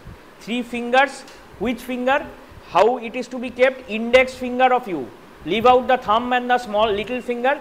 Index, middle and ring, proximal to distal. Index, middle and ring. On the subject's radial artery, you place your index, you find it, you place your index, radial, index, middle and ring fingers proximally to distally. Okay? And start. You should have a watch ideally on your hand. In exams also mobiles are not allowed. Stopwatch mobiles are not. If there is a wall clock, it is okay, but you should have a wristwatch. Everything will be supplied to you by the institution, but wristwatches it is not possible. Stethoscope will be supplied to you, but you should, I recommend from the first class that torch, your own slides, these are not compulsory, but if you have, it is good for you. A small torch, slides, a measuring tape, wristwatch, okay. A stethoscope also, it is not very hygienic to use the stethoscope used by everybody in the world. Okay, so you should have your own stethoscope. This you should practice from the first year also only if possible. So in the exam you should have your watch, or if you don't have one, you borrow from your friend, you should have a watch without you care. So you count the, now you keep your hand on the pulse, it is beating. Now you count it for 1 minute, how many times it beats. So pulse is, so this is the rate of pulse. So first point is we have to see the rate, which we know from childhood, that pulse beat of human beings is 72 per minute. So pulse rate is, it is expressed in beats per minute. So that is the rate. Now as beginners we do it for whole 1 minute. Okay, when you become professionals you may sometimes do it for 30 seconds and multiply it by 2, etc., etc., but as beginners. So you count for 1 minute. You have semi-flex, semi-pronated, kept your hand over there and count it for 1 minute, say you get it 75. So this is rate. Now as from the school level knowledge, you know, pulse means only measuring the pulse rate. Pulse is commonly pulse rate, right? 75 beats. Now in medical school you cannot tell what is the normal pulse rate, 72. This is not a correct answer. It is 60 to 100. Below 60 or above 100 is abnormality, but 60 to 100. Normally physiologically it's 60 to 100. Now you should, in every parameter, pulse, pH of the blood, okay, a blood pressure, anything you parameter you describe, you have to describe it in a range, not a single figure.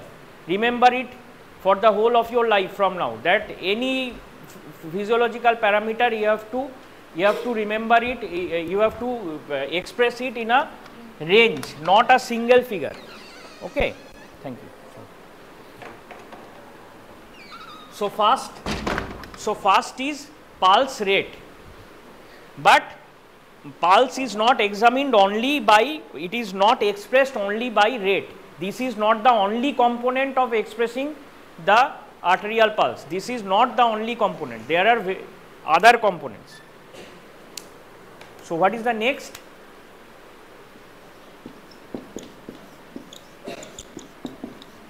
Next is rhythm. Next is rhythm. And we write the third one also together. You don't need to write these things, okay? I am writing it for just for so that you can see the board and follow me. Everything is given in the book. In any practical physiology textbook, you will, even in medicine textbooks, you will get practical books, you will see. There is nothing to write, just follow. So we are writing this together because we examine it together only. When we are counting, we see the rhythm of the pulse. What is rhythm? It is the regularity or irregularity.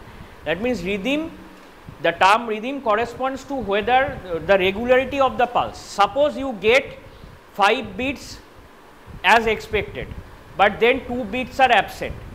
Then again you get 5 beats, again 2 beats are absent. This is a irregular pulse. That means all the beats are not present. Okay. Now this may be due to various causes. It may peripheral pulse beat may correspond to the heartbeat or may not correspond. It may be that heart has also stopped beating for that short period of time, so the pulse beat, or heart is beating but the pulse is not felt. There may be many causes. You will learn about the causes gradually, but for now you know that this is irregular. That is, it is not expected. It was expected if it was absolutely physiological, all the beats must be present one after another, but 5 beats present. Now you see 5 beats present, 2 absent, 5 present, 2 absent, 5 present, 2 absent. If this goes on, even in the irregularity there is, this is a, that is in English literature we call it, on English language we call it oxymoron. That is, this is regularly irregular. That means the irregularity has even a pattern. The functional physiological pattern is all beats will be present, but even if irregular, 5 beats 2 absent, or 3 beats 1 absent, 3 beats 1 absent, irregularity also follows a definite pattern. This is regularly irregular. And if it has no pattern, say 5 beats 1 absent, again 2 beats 1 absent, now 3 beats 2 absent. If this is also not following any pattern, it is irregularly irregular. So rhythm is either regular or irregular. Now irregular may be regularly irregular or irregularly irregular. So after some days you will find, oh, that friend of mine is regularly irregular to classes. Okay, does not come, comes once a week. So every Wednesday he comes, he or she comes, and all other days he or she is absent. That is regularly irregular. And if it is some week he is coming on Wednesday, Thursday, other weeks Friday, Saturday, other weeks Monday, Tuesday, no pattern. Nobody can predict when he or she can be seen, like God. Ma Durga is visible only, visible means idol is visible only in the month of October, September, October. So that is regularly being followed. So that is one thing. So just to make you understand by fun. So this is difference between regularly irregular and irregularly irregular. So that is rhythm of the pulse. Now we note it together. Rate and rhythm, while we are counting, if we miss the beats we can feel it. That is together with counting. Now in the physiology we learn the normal thing. So we are expected that we are all, your friends are all healthy. So when you do it on your friend, you will know what is regular rhythm. When you go to the words, you will know how to differentiate between regular and irregular rhythm. Now volume of the pulse. You together see it with the rate and rhythm, you also mark the volume. Is it normal volume or high volume or low volume? Now this comes by experience. If blood is flowing very slowly or very small amount of blood through an artery, then pulse will be feeble, low volume pulse. If blood amount is high, high volume pulse. How is it elicited? That is how hard or feebly that artery, that vessel is seem to hitting the hand of the examiner, that means fingers of the examiner. How well or how feebly it is hitting, that is the volume, and this comes by experience. Rhythm rate has a numerical expression 75, 60, you can, that has a numerical expression, but rhythm or volume has no mathematical numerical expression. That is, volume you have to learn by experience. When we do it in physiology classes on our friends, we will learn that okay, this is normal volume. Now you go to the ward, you find a high volume pulse, and then there are causes for it. Low volume pulse, cardiac output is low, that means blood pumped by the heart cannot beat properly due to weakness of the muscles of the heart. This is the commonest one, very common cause why the pulse volume will be low. So the blood cannot flow well through the arteries, pulse volume will be low. Now in some cases, if there is a thing called aortic regurgitation, that means you will learn about it later. So more blood is somehow coming to the, you will learn why later. So there is high volume pulse, also called the water hammer pulse. Water hammer pulse, you will learn about it in theory, sometimes short note also comes. So that is a discussion for the theory class. So now in the practical classes, for now you will learn what is normal volume. This comes by experience. You cannot learn on the first day, oh, I have seen this one person, this is normal volume. Maybe that person has a low volume pulse or a high volume pulse. So this is usually this is regarded as normal volume. Now what is high, what is low, you gradually learn by experience. So this is rate, rhythm, volume. We see it together. While we are counting the rate, we also find out the rhythm, know about the rhythm and the volume. So rhythm is regular or irregular.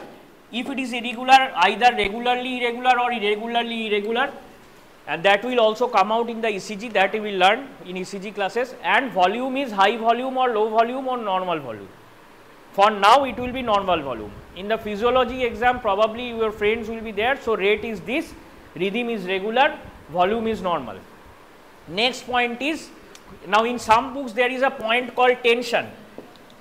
I think you can ignore that, you may say, but you can ignore that because it actually more or less corresponds to volume only. So tension, here tension means in terms of physics, tension is some pressure like this, but here in some books it is mentioned tension as a separate point, no need for that. Okay, I think you don't need that. In many books it is present, it is mentioned, many books not mentioned. That is not a very, I think you can skip it. Volume, tension, almost the same thing. If it is high volume, it is like that, it is more tension like this, it is causing more pressure, the blood flowing is more blood, causing the more pressure on the wall of the artery, tension. So that you can ignore. If you speak about rate, rhythm, volume, it is okay. Next is condition of arterial wall. Now this is important to know. What is condition of arterial wall? Condition of, usually physiologically arterial inner walls of the artery or the artery feel soft on palpation. Okay, but if say lipids, cholesterol, lipids are deposited, if a person has high lipids, cholesterol in the blood, okay, in old age it is commoner. So that is a condition called atherosclerosis. You will learn about it when you learn about, you read the cardiovascular system and also other systems. So you will learn why there is more lipids in the blood. In biochemistry we learn about something called the lipid profile. So if the lipids in blood are high, there is cholesterol, there is biochemistry was actually one part of physiology only in earlier days. Now it is a separate subject taught in the medical school, but earlier it was within. So all these, everything is related, anatomy, physiology, biochemistry. For just for convenience of studying, we differentiate the subjects, but everything is interrelated. Obviously the whole human body is one human body, so everything is interrelated. Now if there are cholesterol or lipid droplets deposition inside the, what is the inner wall of vessels called, arteries specially called inner wall, it's called endothelium. So on the endothelial lining, if there is deposition of these lipid droplets, this cholesterol, then these vessels get thickened, and that can be elicited. Now that is difficult to elicit when the blood flows through it. So, and pulse is elicited with the blood flowing through the artery, right? But condition of arterial wall, whether it is soft or thickened, it is difficult to elicit blood flowing through it. So actually it is, strictly speaking, it is not, it should not be considered in measurement of or examination of pulse, but along with pulse we see whether the condition of arterial wall is okay. So we do it with this topic only, but strictly speaking condition of arterial wall is nothing related to pulse beat. It is the condition of arterial wall, but we measure it along with the pulse beat. How do we do it? We have already placed 3 fingers. Now proximal finger we press, so that the blood flow now stops through that artery. Now don't do it over the carotid artery, because it will be, especially carotid artery, it is not allowed to palpate it both sides together, because it is sending blood to the brain. Even 2-3 minutes of blood supply, if oxygen supply, if it diminishes to the brain, then it can be fatal. Person will go into coma. So never palpate carotid arteries together, even if it is required. Only one side at a time. Even if carotid pulsation should be seen, but one side at a time, and no, during carotid artery palpation don't try to feel the condition of arterial wall, don't press it. Carotid artery palpation, condition of arterial wall you see in other systemic arteries, not over the carotid artery. Carotid artery, just you can feel the pulse rate, rhythm, volume. Okay, now for seeing the condition of arterial wall, you press and stop the blood flow through it. Now some books, some authors are writing with the other 2 fingers, when the blood flow has stopped, with the other 2 fingers you roll it over the vessel. You say in the case of radial artery, you have stopped the blood flow, because blood is flowing from away from the heart. So if you stop it with the proximal index finger, with the other 2 middle and ring finger, you just roll it over the artery. In old people you will find somewhat thickening is there. If there is high amount of lipid deposition, cholesterol deposition, it will be more thickened. More the deposition, more the thickening, you will find with the other 2 fingers. And some authors are writing you press with both index and ring, proximal and distals, because they are sometimes be a little very insignificant, though it may be, there may be little black flow. So to stop that event, you press with the 2 fingers, index and ring, proximal most and distal most, and only with the middle finger you roll. But index, that is the proximal most, you must stop. You must press for stopping the blood flow. With the other 2 you can roll, or with both. Do you get it? Do you get the thing? These are easy things, not a very, but you should remember the steps. Not that during examination of arterial pulse you start with condition of arterial wall, not like this. Main is rate, rhythm, volume, right? So this is actually not a, in strict sense it is not measurement of pulse, but we do it with the examination of the pulse. And maybe the last one is delay and equality. Now this is also simple. Equality is, first we come to delay and equality, we say together. Equality is you measure the right hand radial pulse, measure the left hand radial pulse one after another. You do it with your that means as a medical professional you do it with your dominant hand. First you do, there is no order in this, you should do it bilaterally. Everything in medical clinical examination you should do bilateral whenever it is possible. Where it is not possible, where there is nothing, the organ is itself not bilateral, you cannot palpate the liver bilaterally. In the GI system we learn palpation of liver, spleen, but kidney is bilateral. Liver is present only on the right side, and when you will see the liver specimen in the anatomy, it has a right lobe and a, maybe you know how a liver looks like, there is a right lobe and a left lobe. So in the exam, during exam, due to pressure on the human brain as examinees, sometimes when suppose the left lobe of the liver is not there in that specimen, now by mistake some examinees call it, oh it is the specimen of right liver. So there is nothing called the right liver, it is the right lobe of the liver, left lobe of the liver. Okay, so like that, if the organ is single, then only heart is single. So examination of the heart not possible bilaterally, but whenever any examination, pulse you should, unless otherwise told by the examiner. If the examiner permits you, okay, you have seen the right side, no need to see the left side, no need to tell me about delay or inequality. But if the examiner does not say anything, he or she says examine the pulse and tell me your result, then you should also look for delay and equality. You first measure the right hand arterial pulse, radial pulse, left hand radial pulse, and then speak whether rate, rhythm, volume you have noted down, and you can say whether it is equal on both sides. Now, what is delay? Delay is whether one is coming earlier or later than the other. For that you should do it simultaneously. And if you want to whether the pulse and heartbeat is synchronizing, you have to use your stethoscope for the heartbeat and pulse. Then these you will learn gradually. So, stethoscope you hear the heartbeat and whether the radial pulse is synchronizing with the heartbeat. Not the same blood, blood takes even some few seconds to reach from the heart to the periphery. It is not the same blood which is at a simultaneously, it cannot be in the heart and cannot be in the arm, but beats usually synchronize.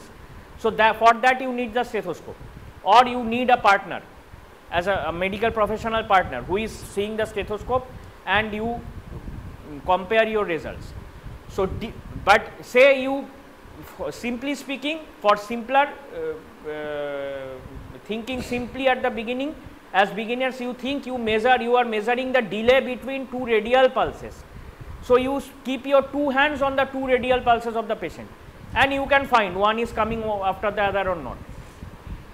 Say there is an obstruction in the aorta in the mid level of the abdomen, then what will happen?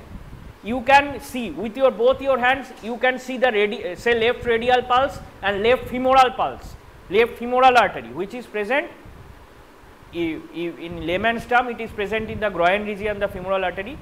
Okay, you will learn to locate the femoral artery when you in your anatomy classes. To you see radial pulse, left femoral pulse, you are keeping your both hands, one hand on radial pulse, another hand on femoral pulse, and you can find if there is an obstruction out in the mid level of the aorta in the abdomen, femoral pulse may be delayed than the radial pulse. If there is obstruction in say in the brachial artery of the hand, during blood pressure measurement we constrict the brachial artery, blood flow through the brachial artery we stop before measuring the blood pressure. So, then this may be delayed, radial artery pulsation may be delayed, femoral artery may be normal, it is going normally. Okay, if there is obstruction in both cases, that is a special case, that is, but this delay, how to see the delay like this, placing simultaneously on two arteries, not possible greater than 2 because we do not have 10 hands, we have 2 hands. So, this is how to see delay, and equality is not simultaneously, you can see one after the other and say whether rate, rhythm, volume matches or not. This is how to say delay or equality. So, 5 points in, but so to summarize it's 5 points, right. Now, how many of you are there? 3, 3, 6, 5, 11, 3, 14, 4, 18, 5, 23, 4, 27, 30 people. So, say 30 people and you are a batch of 50, 1 to 50 roll numbers, 1 to 50 roll numbers, 45. Why? How many students are there in the whole batch? 138. So, 1 to 45, 1 to 15, how many present? Just raise your hands, 1 to 15. 1, 2, 3, 4. Okay. 16 to 30. Okay. And 31 to 45, I have seen it rough. Okay. So, 1 to 15 you now go to our HOD sir, Professor Achut Ghoshal. Okay. I will tell you where he will take your class.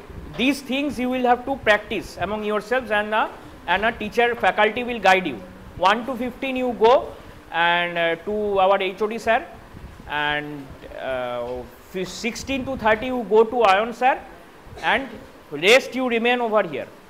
Okay, rest you remain over here. 31 to 45 you remain in this room, and I will tell you which room to go for 1 to 1 to প্রত্যেকের একটা উত্তেজনা হবে এবং তার ফলে পালসটা একটু artificially বাড়বে ওই সময়, এবং এর জন্য একটু পরেই যখন থিতিয়ে যাবে যে এটা পালসটা রেগুলার মনে হচ্ছে, তখন তুমি কাউন্টটা করবে, বুঝেছো তো, এবং পালসে কাউন্টটা করবে আমাদের বইয়ে বলছে, প্র্যাকটিক্যাল বইয়ে বলছে যে 1 মিনিট অন্তত করা উচিত, কিন্তু বাস্তব ক্ষেত্রে 30 সেকেন্ড বা 15 সেকেন্ডের বেশি খুব, এর জন্য তোমার পালসে হাত দিয়ে এটা তোমার দিতে হবে। এখন তোমাকে পরীক্ষায় এখন তোমার তো পাশের ব্যাপার তো, হ্যাঁ, পাস করার পরে ডাক্তারি যারা করে হয়তো কানে স্টেথোস্কোপি মানে কানে হয়তো দিলই না ইয়ারপিস, সেইখানে দিয়েছে, সে এরকমভাবে কিছুই শুনছে না। কাজেই কাজেই কী করছে সেখানে গিয়ে কি করবে সেটা হচ্ছে পুরোপুরি ব্যবসা। কিন্তু এখানে যতদিন আছো ততদিন বিজ্ঞানের সঙ্গে কিছুটা যোগ আছে, বিজ্ঞান মানে বিশেষভাবে জানা, হ্যাঁ, সেই জন্য একটু যোগ আছে। কাজেই সেখানে প্রশ্ন করতে পারে, তখন সেইভাবে উত্তর দিতে হবে। যেরকম পরীক্ষা তোমাকে জিজ্ঞাসা করতে পারে যে 3টে আঙুল কেন দেয়, 3টে একটা আঙুল দিয়ে তো বোঝা যায়। 3টে আঙুল দেওয়ার কী সুবিধা, সুবিধা মানে কি তুমি এমনিতেই 3টে আঙুল কাছাকাছি চলে আসবে। এখন এই ক্ষেত্রে প্রক্সিমাল ফিঙ্গার হচ্ছে তোমার, এখানে ইন্ডেক্স ফিঙ্গার হচ্ছে, মিডল ফিঙ্গার, ডিস্টাল ফিঙ্গারটা আমি যখন এখানে রাখলাম তখন কি হলো যে তারপরে উল্টো দিক থেকে যেই পালসটা আসছে, থিওরিটিক্যাল হলো সেটা আসবে না। উল্টো দিক থেকে পালস কেন আসবে, কারণ তোমাদের যখন তোমার ডেড বডি তো দেখবে রেডিয়াল আর্টারি, আল্টারনাল আর্টারি, এবং এটার মধ্যে আর্চ আছে, সুপারফিশিয়াল পামার আর্চ, ডিপ পামার আর্চ।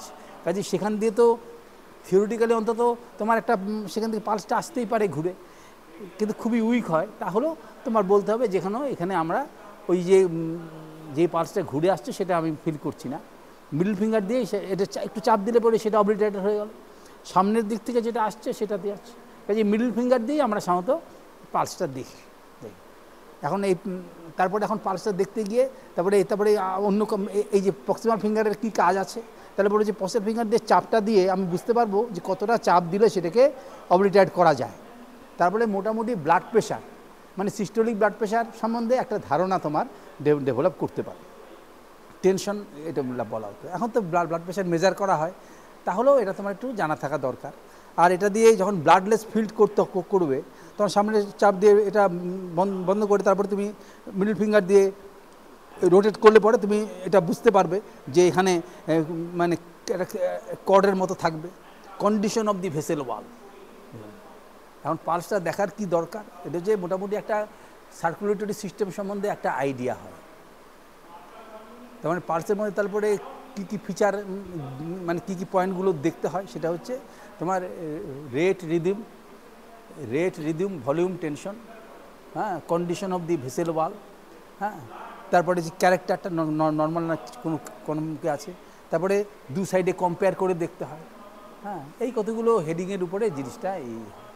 এখন এটা যখন তোমরা যখন পালস দেখবে তখন অটোমেটিক্যালি হাতটা এরকমভাবে চলে আসবে, মানে তোমার সাইডলি ফ্লেক্সড আসবে এবং সেমি প্রোন পজিশন চলে আসবে, সেখানে তুমি হাত দিয়ে এই করতে পারবে। করলে পরে তোমার প্রথমে রেটটাই সাধারণত গণনা করা হয়, হ্যাঁ, কাজে নর্মাল যে রেট সেটা দেখবে। এখন একজন তুমি যদি এর উপরে করো, হ্যাঁ, তুমি এর উপরে করো পালসটা, হ্যাঁ, আর তুমি ওই হাতে করো হ্যাঁ হ্যাঁ ঠিক আছে, এখানে দেখো এই হাতটাই করো, হ্যাঁ,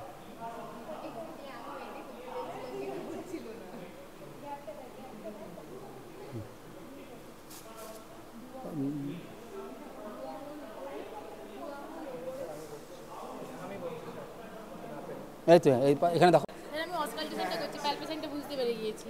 হ্যাঁ, আরও টাইট করো, হ্যাঁ হ্যাঁ ঠিক আছে, হ্যাঁ হ্যাঁ,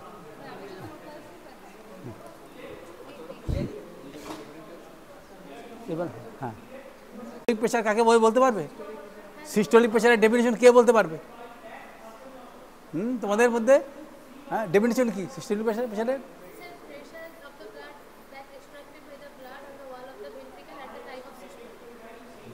মানে এরকমভাবে মানে এরা সমস্ত বেয়ার ফুটের ডক্টরদের মতন অ্যান্সার এগুলো হচ্ছে, হ্যাঁ, তা সেরকম যদি অ্যান্সার করে সেখানে আমি গেলে পরে আমরা না খুব ভালো শিখেছে, কিন্তু এটা তো তা তো হচ্ছে না, কারণ আরেকটু ভিতরে যেতে হবে।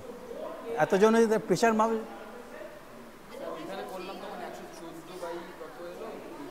আরে এই যে চাপটা এই চাপটা তো ওয়ালে পড়ছে, এই শুনে নাও জিনিসটা কনসেপ্টটা পরিষ্কার করে নাও। Systolic pressure, diastolic pressure, auscultatory gap, ধারণাটা পরিষ্কার করে নাও, তাহলে পরে জিনিসটা কাজে লাগবে। তোমার চাপ যেটা রক্তের পড়ছে সেটা হচ্ছে যে হার্টের পাম্পের জন্য হচ্ছে, এবং চাপটা সবসময় পরিবর্তন হচ্ছে। চাপটা যখন সবসময় পরিবর্তন হচ্ছে সবসময়, তাহলে সেটা বাড়বে কোন সময়? সিস্টোলে যখনই প্রথমে ভালভটা খুললো, র্যাপিড ইজেকশন ফেজ, ওই সময় ব্লাডটা তীব্রভাবে যাবে এবং যার ফলে প্রেশারটা বাড়বে। কাজেই সিস্টোলের সময়টা আর ডায়াস্টোলের সময়টা সময়ব্যাপী হয়। তাহলে ম্যাক্সিমাম প্রেশার ডিউরিং সিস্টোল বা কার্ডিয়াক সাইকেলের যে ম্যাক্সিমাম প্রেশার সেটা হচ্ছে সিস্টোলিক প্রেশার। আর যেহেতু প্রেশারটা ফ্লাকচুয়েট করছে তার একটা ন্যূনতম আছে, ন্যূনতম একটা আছে বেজার, যেটা সেটা হচ্ছে মিনিমাম প্রেশার ডিউরিং ডায়াস্টোলিক প্রেশারটা কম হবে। সিস্টোলি বলে, সিস্টোল মানে যখন কন্ট্রাকশন হচ্ছে তাহলে সেই সময় তার একটা পিক প্রেশার থাকবে, আর যখন ডায়াস্টল হচ্ছে তখন প্রেশারটা কমে একটা চূড়ান্ত নিচ পর্যায়ে পৌঁছাবে। তরঙ্গ শীর্ষ তরঙ্গ পাদভাবে বলা হয় বাংলা বইয়ে। তার একদম ন্যূনতম চাপ যখন হবে সেটাকে বলছে ডায়াস্টোলিক প্রেশার। এখন আর দুটোর মধ্যে যে ডিফারেন্স থাকছে সেটা হচ্ছে পালস প্রেশার। এই পালস প্রেশারটা ডিপেন্ড করে কার উপরে, যত স্ট্রোক ভলিউম বেশি হবে তত সেটা যে হবে। স্ট্রোক ভলিউম যদি বেশি হয় তাহলে পরে সেক্ষেত্রে কী হবে, এক্সপানশনটাও বেশি হবে। তারপরে সেই ক্ষেত্রে এবং ইলাস্টিসিটি বা অন্যান্য ফ্যাক্টর যদি কনস্ট্যান্ট থাকে তাহলে পরে সেক্ষেত্রে তুমি আশা করতে পারো যে সেখানে সিস্টোলিক প্রেশার বেশি হবে, এবং সেক্ষেত্রে আমার পালস প্রেশারও আমার সেখানে বেশি হবে। এখন অস্কালটেটরি গ্যাপটা কি? অস্কালটেটরি গ্যাপ, এখন আমরা এই যে বেসিক যেটা মেজারমেন্ট যেটা করছি তার বেসিক প্রিন্সিপালটা আমাদের কি হবে, যে আমরা একটা ব্লাড ভেসেলকে অক্লুড করে দিচ্ছি, আর্টারির উপর চাপ দিয়ে অক্লুড করে দিচ্ছি। আপার লিম্বের ক্ষেত্রে ব্র্যাকিয়াল আর্টারি হতে পারে, লোয়ার লিম্বের ক্ষেত্রে পাবলিটাল আর্টারি হতে পারে। এটা করে দিলাম, যখন আমি করে দিলাম তার মধ্যে দিয়ে ব্লাড ফ্লো হচ্ছে না, কী করে বুঝবে? তুমি এখানে পালসে হাত রাখবে, তুমি দেখবে যে এখানে যে সিস্টোলিক প্রেশারের উপরে যাবে দেখবে এখানে কোনো পালস আর নেই, কারণ জায়গাটা ব্লাডলেস হয়ে গেছে তো। এবং ওই অবস্থায় বেশি সময় রাখাও যাবে না, বেশি রাখলে পরে সেখানে কী হবে, ইস্চিমিয়া ডেভেলপ করবে, পেইন হবে। হ্যাঁ, তার ফলে কিন্তু কয়েক সেকেন্ড বা 2-1 মিনিটের জন্য কিছু যায় আসে না। এখন এইবার তুমি স্টেথোস্কোপটা যদি মনে করো তুমি রাখলে পরে কী হবে, তুমি আগে দেখে নিয়েছো যে এখানে পালসটা অবলিটেট হয়ে গেছে, আরও কিছুটা তুললে, এইবার তোমার আস্তে আস্তে তুমি ওইখান থেকে গ্যাসটা এয়ারটা রিলিজ করলে যেই তোমার এই চাপের প্রেশারটা পিক প্রেশারের থেকে একটু কমলো, মানে সিস্টোলিক প্রেশার থেকে একটু কমলো, তার মানে কোনো ন্যারো হয়ে রয়েছে, কিন্তু জাস্ট ন্যারোনেসটা কেটে গেছে, একটু ব্লাড গেল, সঙ্গে সঙ্গে সেই পালসটা তুমি ফিল করতে পারবে। কারণ আমাদের সেন্সরি সিস্টেমের ব্যবস্থাটা হচ্ছে এরকম আছে, যেখানে কিছু নেই হঠাৎ করে কিছু হলে পরে সেই জিনিসটা খুব সহজে বুঝতে পারে। যেমন পিচ ডার্কনেস যদি থাকে তাহলে সিঙ্গেল ফোটন অফ লাইট আমাদেরকে আলো সম্বন্ধেও অবহিত করতে পারে। ঠিক সেই রকম যেখানে তুমি কোনো পালস পাচ্ছ না, হঠাৎ করে একটুখানি ব্লাড এলো, সামান্য মুভমেন্ট, সঙ্গে সঙ্গে বুঝতে পারবে। তাহলে সেটা হচ্ছে প্যালপিটরি মেথডে সিস্টোলিক প্রেশার। এইবার তোমার যখন তুমি বসেছো, এখন ওইটা ডাইলেট করার সঙ্গে সঙ্গে ওর ভিতরে ফ্লোরের সেই ক্যারেক্টারটা চেঞ্জ হচ্ছে, এবং যার ফলে মানে কোরোটকপ সাউন্ড ডেভেলপ করছে, টার্বুলেন্স তৈরি হচ্ছে, সরু জায়গা দিয়ে যাওয়ার ফলে টার্বুলেন্স হচ্ছে ভেলোসিটি বাড়ার ফলে, এবং তার ফলে ভেলোসিটি প্রথমে সাউন্ডটা পেলে ফার্স্ট ট্যাপিং সাউন্ড, সেটা হচ্ছে সিস্টোলিক ব্লাড প্রেশার অস্কালটেটরি মেথডে।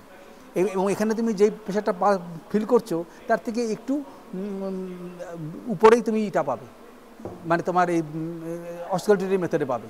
তার কারণ সেটা আমাদের ইয়ারটা অনেক সেন্সিটিভ, তার ফলে তুমি সেখানে পাবে, কিন্তু কাছাকাছি থাকবে, 2-4 পার্থক্য হবে। তারপরে যখন ছেড়ে দিচ্ছে তখন ওই ক্যারেক্টারটা চেঞ্জ হচ্ছে, কারণ সে তার লুমেন ডায়ামিটারটা চেঞ্জ হচ্ছে, তার ভিতরে যাচ্ছে। তারপরে এক সময় আসবে যে তুমি কোনো সাউন্ড পাচ্ছ না, যেই তখন সাউন্ড পাচ্ছ না তাহলে তার মানে কি সেটা অ্যাডিকুয়েটলি ওপেন হয়ে গেছে, ল্যামিনার ফ্লো হচ্ছে, যার ফলে টার্বুলেন্স ফ্লো হচ্ছে না, যার ফলে আমি সাউন্ড পাচ্ছি না।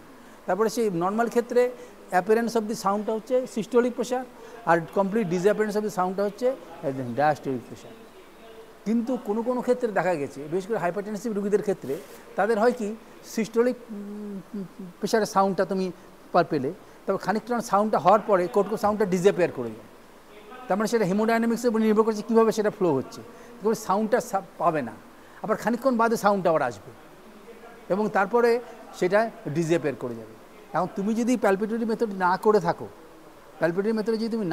তাহলে পরে কী হবে, যে তুমি হয়তো মনে করছো যে আমি সাফিসিয়েন্টলি তুলেছি, কিন্তু রিঅ্যাপিয়ারেন্স অফ সাউন্ডটাকে তোমার মনে হতে পারে সিস্টোলিক প্রেশার।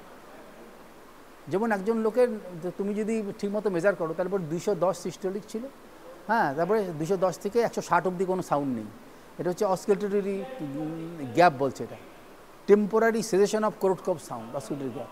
আবার 160 থেকে সাউন্ড হয়ে সেটা গিয়ে হয়তো 110-এ শেষ হলো। তাহলে তুমি যদি ওইটা যদি না করো, প্যালপিটরি মেথডে যদি না করো, তাহলে পরে তোমার সেখানে গণ্ডগোল হতে পারে। তুমি মনে করো তুমি 200 অবধি তুললে, 200 অবধি তুললে সেই লোকে মাপছো, 160-এ যখন সাউন্ডটা এলো তুমি এটা মনে করলো যে এটা রিঅ্যাপেনেস থেকে তোমার মনে হতে পারে সিস্টোলিক প্রেশার। আবার 110-এ যখন শেষ হলো তখন সেটা diastolic pressure.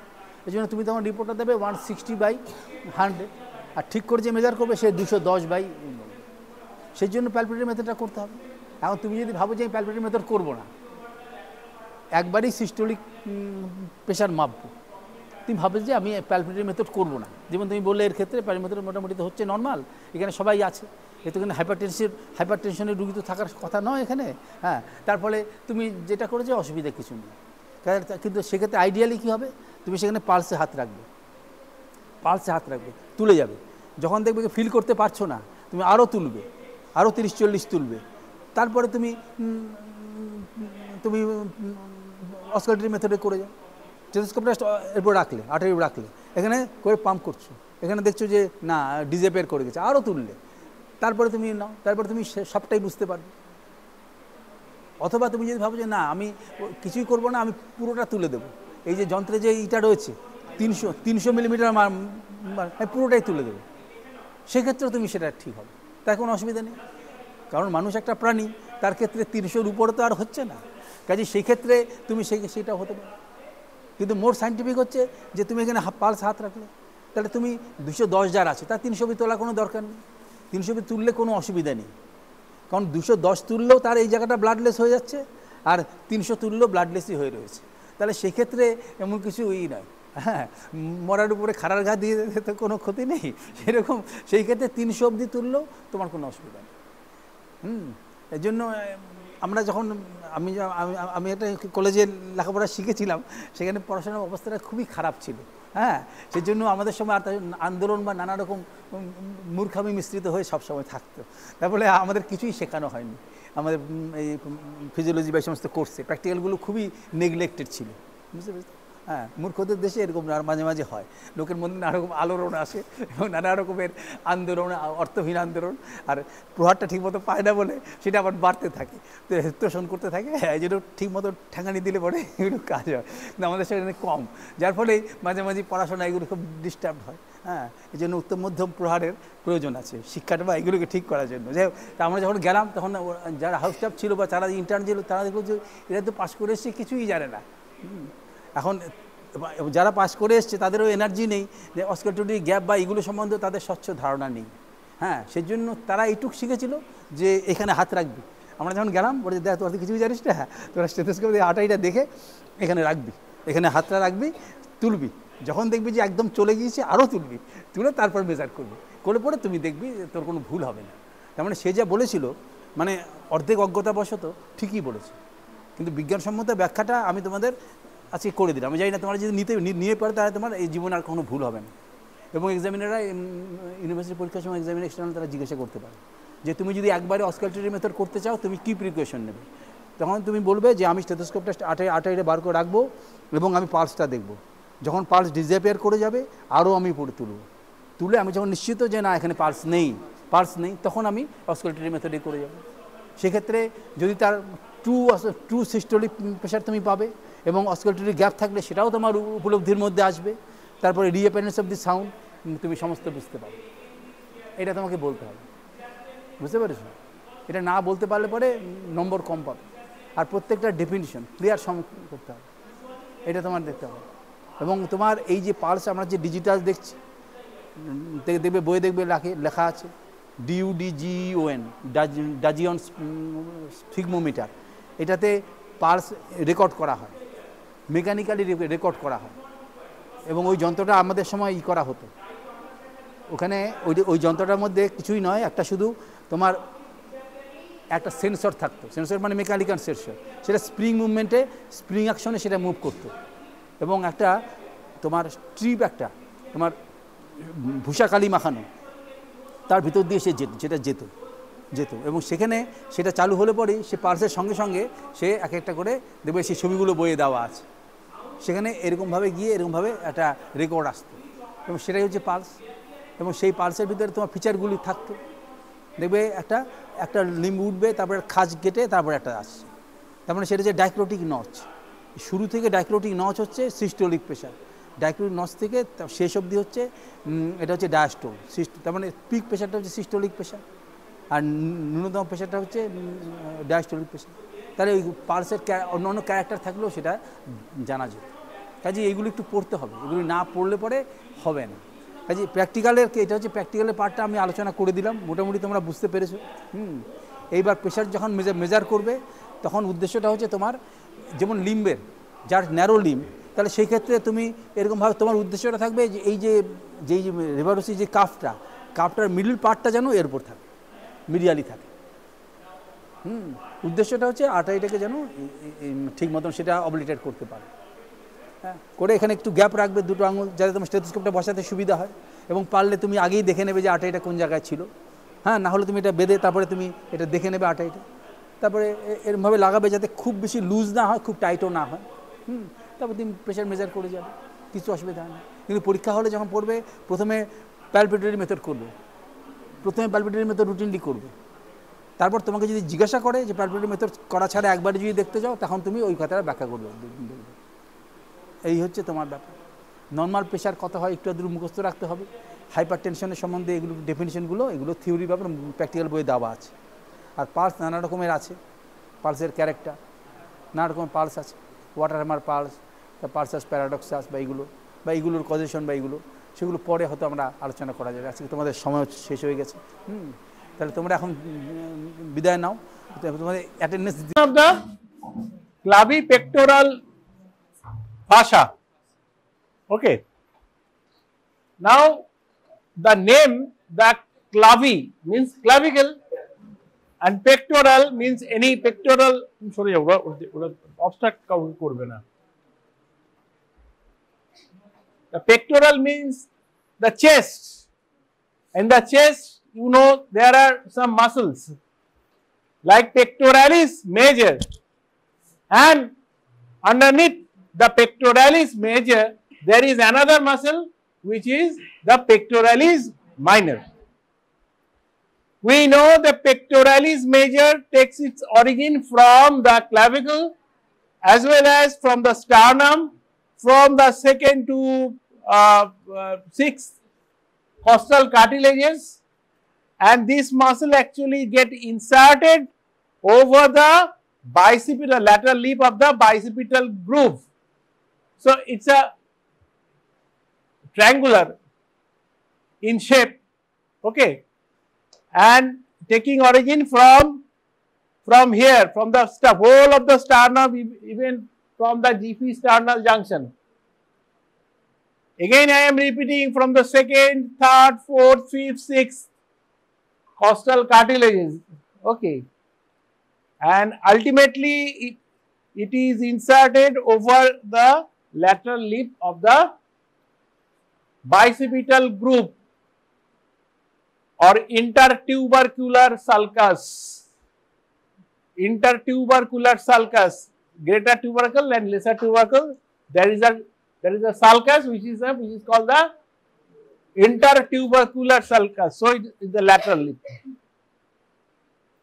Another muscle which is just beneath the pectoralis major, that is the pectoralis minor, and it is taking origin from the third, fourth and fifth, generally third, fourth and fifth, also might be sometimes from the second also. It takes origin from the costal cartilages, and it is also taking origin, and ultimately it is also a triangular muscle and gets inserted over this region. That means the coracoid process of the clavicle. So clavipectoral fascia is in between the clavicle and the pectoralis major, a minor muscle. Okay. So in that case, we have to remove the skin, we have to remove the superficial fascia, we have to remove the deep fascia which is here, which is called as the pectoral fascia. And that pectoral fascia and beneath the, and we have to remove the pectoral fascia also, and then we will get the pectoralis major, and we have to cut open the pectoralis major. Actually, we have to cut the clavicular origin of the pectoralis major and upper part of the origin of the pectoralis major. So that muscle will be reflected downwards and laterally, then we can find the clavipectoral fascia. So that will be like this.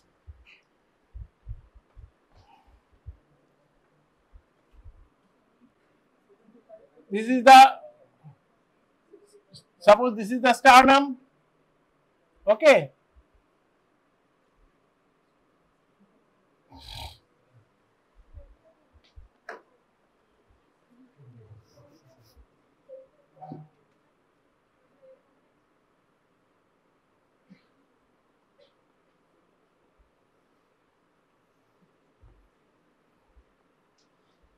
So sternum has got manubrium, body and the xiphoid process. So this is the region of the first rib. This is the region of the first rib, and this is the clavicle. Suppose this is the clavicle, and this is the first rib, and second rib is from this area, that is the sternal junction. So we will get the second rib, third, fourth, fifth, sixth, like this. So this is the first, second, third, fourth, fifth, okay, like this, okay, 5, 6, okay. So the muscle we are getting, that is the pectoralis major, taking origin from here, okay. So first we have to, it is taking origin from the anterior surface of the clavicle. We have to cut open the clavicular head. So if we cut it, then we can find just below it, we will get the pectoralis minor. Suppose this is the coracoid process, and pectoralis minor is taking origin from third, fourth and fifth, okay. So this is the pectoralis minor muscle, okay. And from the first rib we are getting origin of another muscle, which is cylindrical muscle, okay, which is tendinous in origin, and ultimately it becomes muscular, okay. So this is the subclavius, just below the clavicle we are getting the subclavius. So this is the region, so this is the region where we will get this clavipectoral fascia. This is the region where we will get the clavipectoral fascia. And if we see the, suppose if we make a cross section here, then we will get, this is clavicle, just below we are getting the subclavius muscle, and here we will get the attachment of the clavipectoral fascia like this. The anterior lip will go to the anterior lip, in front of which we will get the pectoralis major muscle, in front of which we will get the pectoral fascia, below that we will get the superficial fascia, and most outside we will get the skin. Skin, superficial fascia, pectoralis major muscle, then pectoralis minor muscle. Then we can see the clavipectoral fascia. This is the clavipectoral fascia. So what is the tracing? This is the anterior. Suppose this is anterior, this is anterior, this is posterior. So anterior lip is formed from the anterior part of the clavicle. Posterior lip is from the posterior part of the clavicle. There is a, just Here in the clavicle, we can feel one area, that is the groove. This is called subclavian groove for the subclavius muscle. Okay. So after that, this clavipectoral fascia will get anterior lamina and posterior lamina will get united, and ultimately it will get splitted over this pectoralis minor muscle. Again it will unite, and ultimately it will go down, and ultimately there is axilla. This is the axilla, this is the armpit, and it is getting attached to the axilla, at the base of the axilla. So this is the clavipectoral fascia, and this part, this one which is coming from the pectoralis minor to the axilla, this part acts as a ligament, suspensory ligament. Okay, that's why we can get a depression of the armpit. Okay, so this is the suspensory ligament of the axilla. So this is the tracing.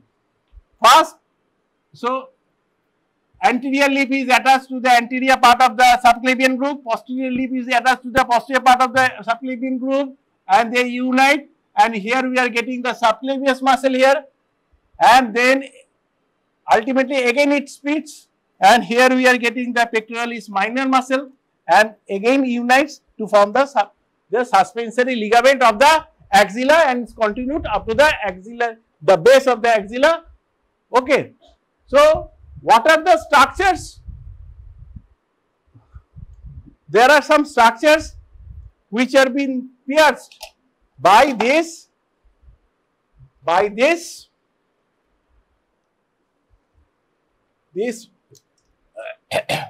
so this is the clavipectoral fascia, and this clavipectoral fascia is being pierced by some structures. One is very important structure, there is one vein. One vein is coming from the upper limb. Okay, one vein, and this vein actually remains in between the deltoid and pectoralis major muscle, which is called the deltopectoral groove. This is a deltoid muscle and the pectoralis major muscle. In between this, we get this vein. It starts from the upper extremity, okay, on the lateral side. It goes on the lateral side of the biceps, and it enters into the deltopectoral groove between the deltoid muscle and the pectoralis major muscle, and ultimately it pierces the clavipectoral fascia and drains into the axillary vein. We will get one nerve on the lateral side which will pierce, and which is called the lateral pectoral nerve. This lateral pectoral nerve is coming from the lateral cord of the brachial plexus and supplies both the muscles of the chest, that means pectoralis major, as well as to the pectoralis minor. Okay, so this is the lateral pectoral nerve. And another artery we will get, okay, another artery we will get here, which is called the thoracoacromial artery, which remains under the coverage of the pectoralis minor, and it is coming from the axillary artery, second part of the axillary artery, and ultimately it pierces the clavipectoral fascia and gives some branches. One branch towards the clavicle, which is the clavicular branch, one branch towards the acromial end of the clavicle, which is called acromial branch, one is towards in between the pectoralis minor and pectoralis major muscle, and it will supply this joint, that means the clavicle and the sterno, so sternoclavicular joint, and another will go towards the acromial end of the clavicle. One branch will go towards this area, okay, and another branch will go towards this area. That is the acromial end of the clavicle. So there are two branches. Another branch will go in between pectoralis major and pectoralis minor muscle. Okay, this is called the pectoral branch. Okay, one is clavicular branch, one is acromial branch, one is pectoral branch, and another branch will accompany this cephalic vein in the deltopectoral groove, and another branch will accompany the cephalic vein in the deltopectoral groove, which is called the deltoid branch of the thoracoacromial artery. So there are 4 branches. So these are the structures we will notice here in the dissection of the lymph pectoral fascia. That means one is cephalic vein, one is lateral pectoral nerve, one is thoracoacromial artery. And if we remove the lymph pectoral fascia, fascia means it's a membrane-like structure, we will see the axillary sheath and the axillary artery. Below we will get the axillary artery. Okay, this axillary artery has got 3 parts. Okay, one part above the upper border of the pectoralis minor, one part just beneath the pectoralis minor, and one part below the lateral or lower margin of the pectoralis minor. This is the part 1, this is part 2, and this is the part 3 of the axillary artery. Actually, axillary artery is nothing. We know from the heart, the trunk is coming out, that is called the arch of aorta. Okay, from the arch of aorta, one artery comes out, that is the left subclavian artery. Okay, and on the right side, that is the brachiocephalic trunk. Gradually you will know everything.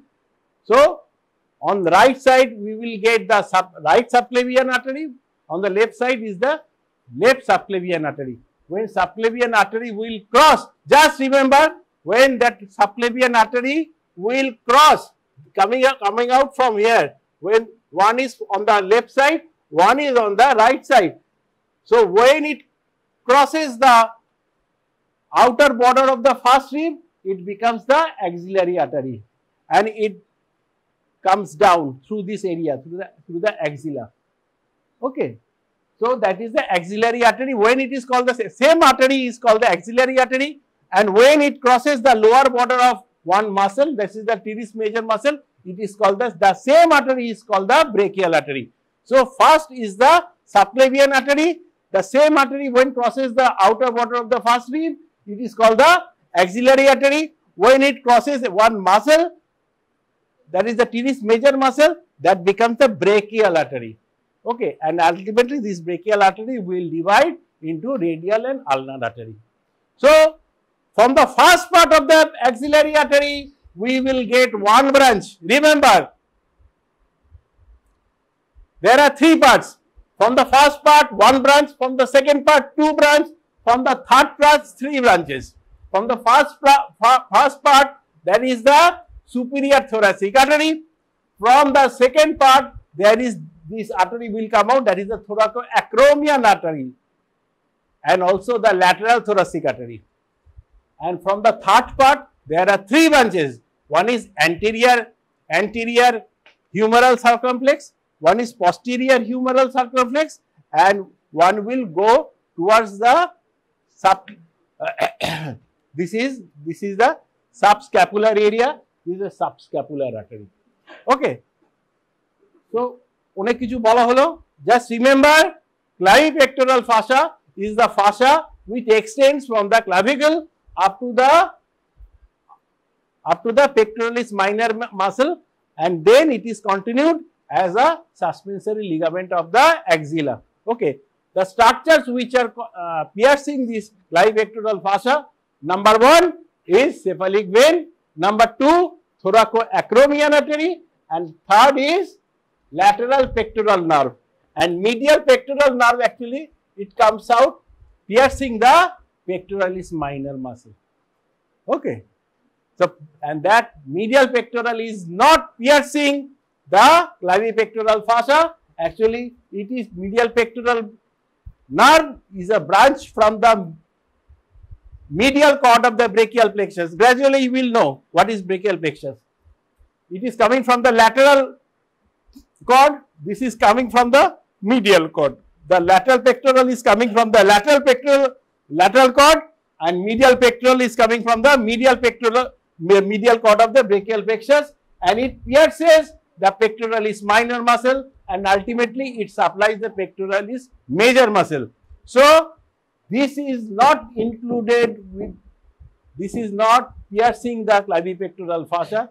Yeah, it comes in your exam. In the last MB exam, there was a question, all of the following structures pierces the clavipectoral fascia except, so that was this medial pectoral nerve. The options were lateral pectoral, yes, cephalic vein, yes, and the third one is the thoracoacromial artery, yes, and this was the all except, that is the exception was the medial pectoral nerve.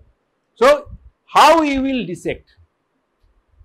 Okay, first we have to give one incision along the clavicle up to this sternoclavicular joint. From here another incision along the over the sternum up to the xiphoid process. Okay, we will remove the, first we will remove the skin.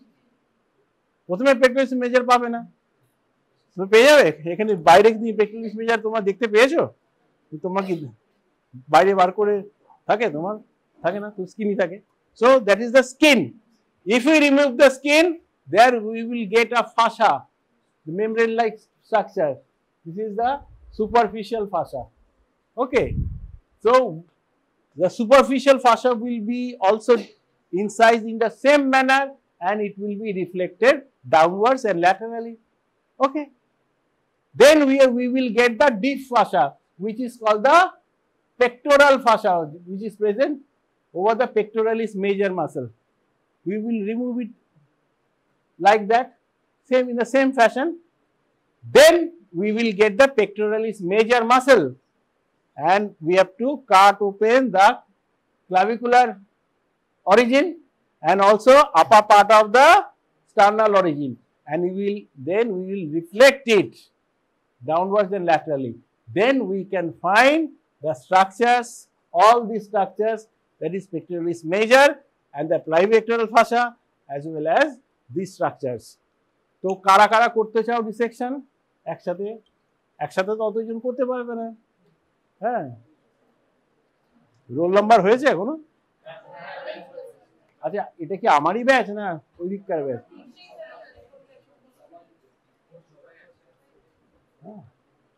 এখন কি করে তাহলে এইভাবে ঠিক করেই বলো কে করবে?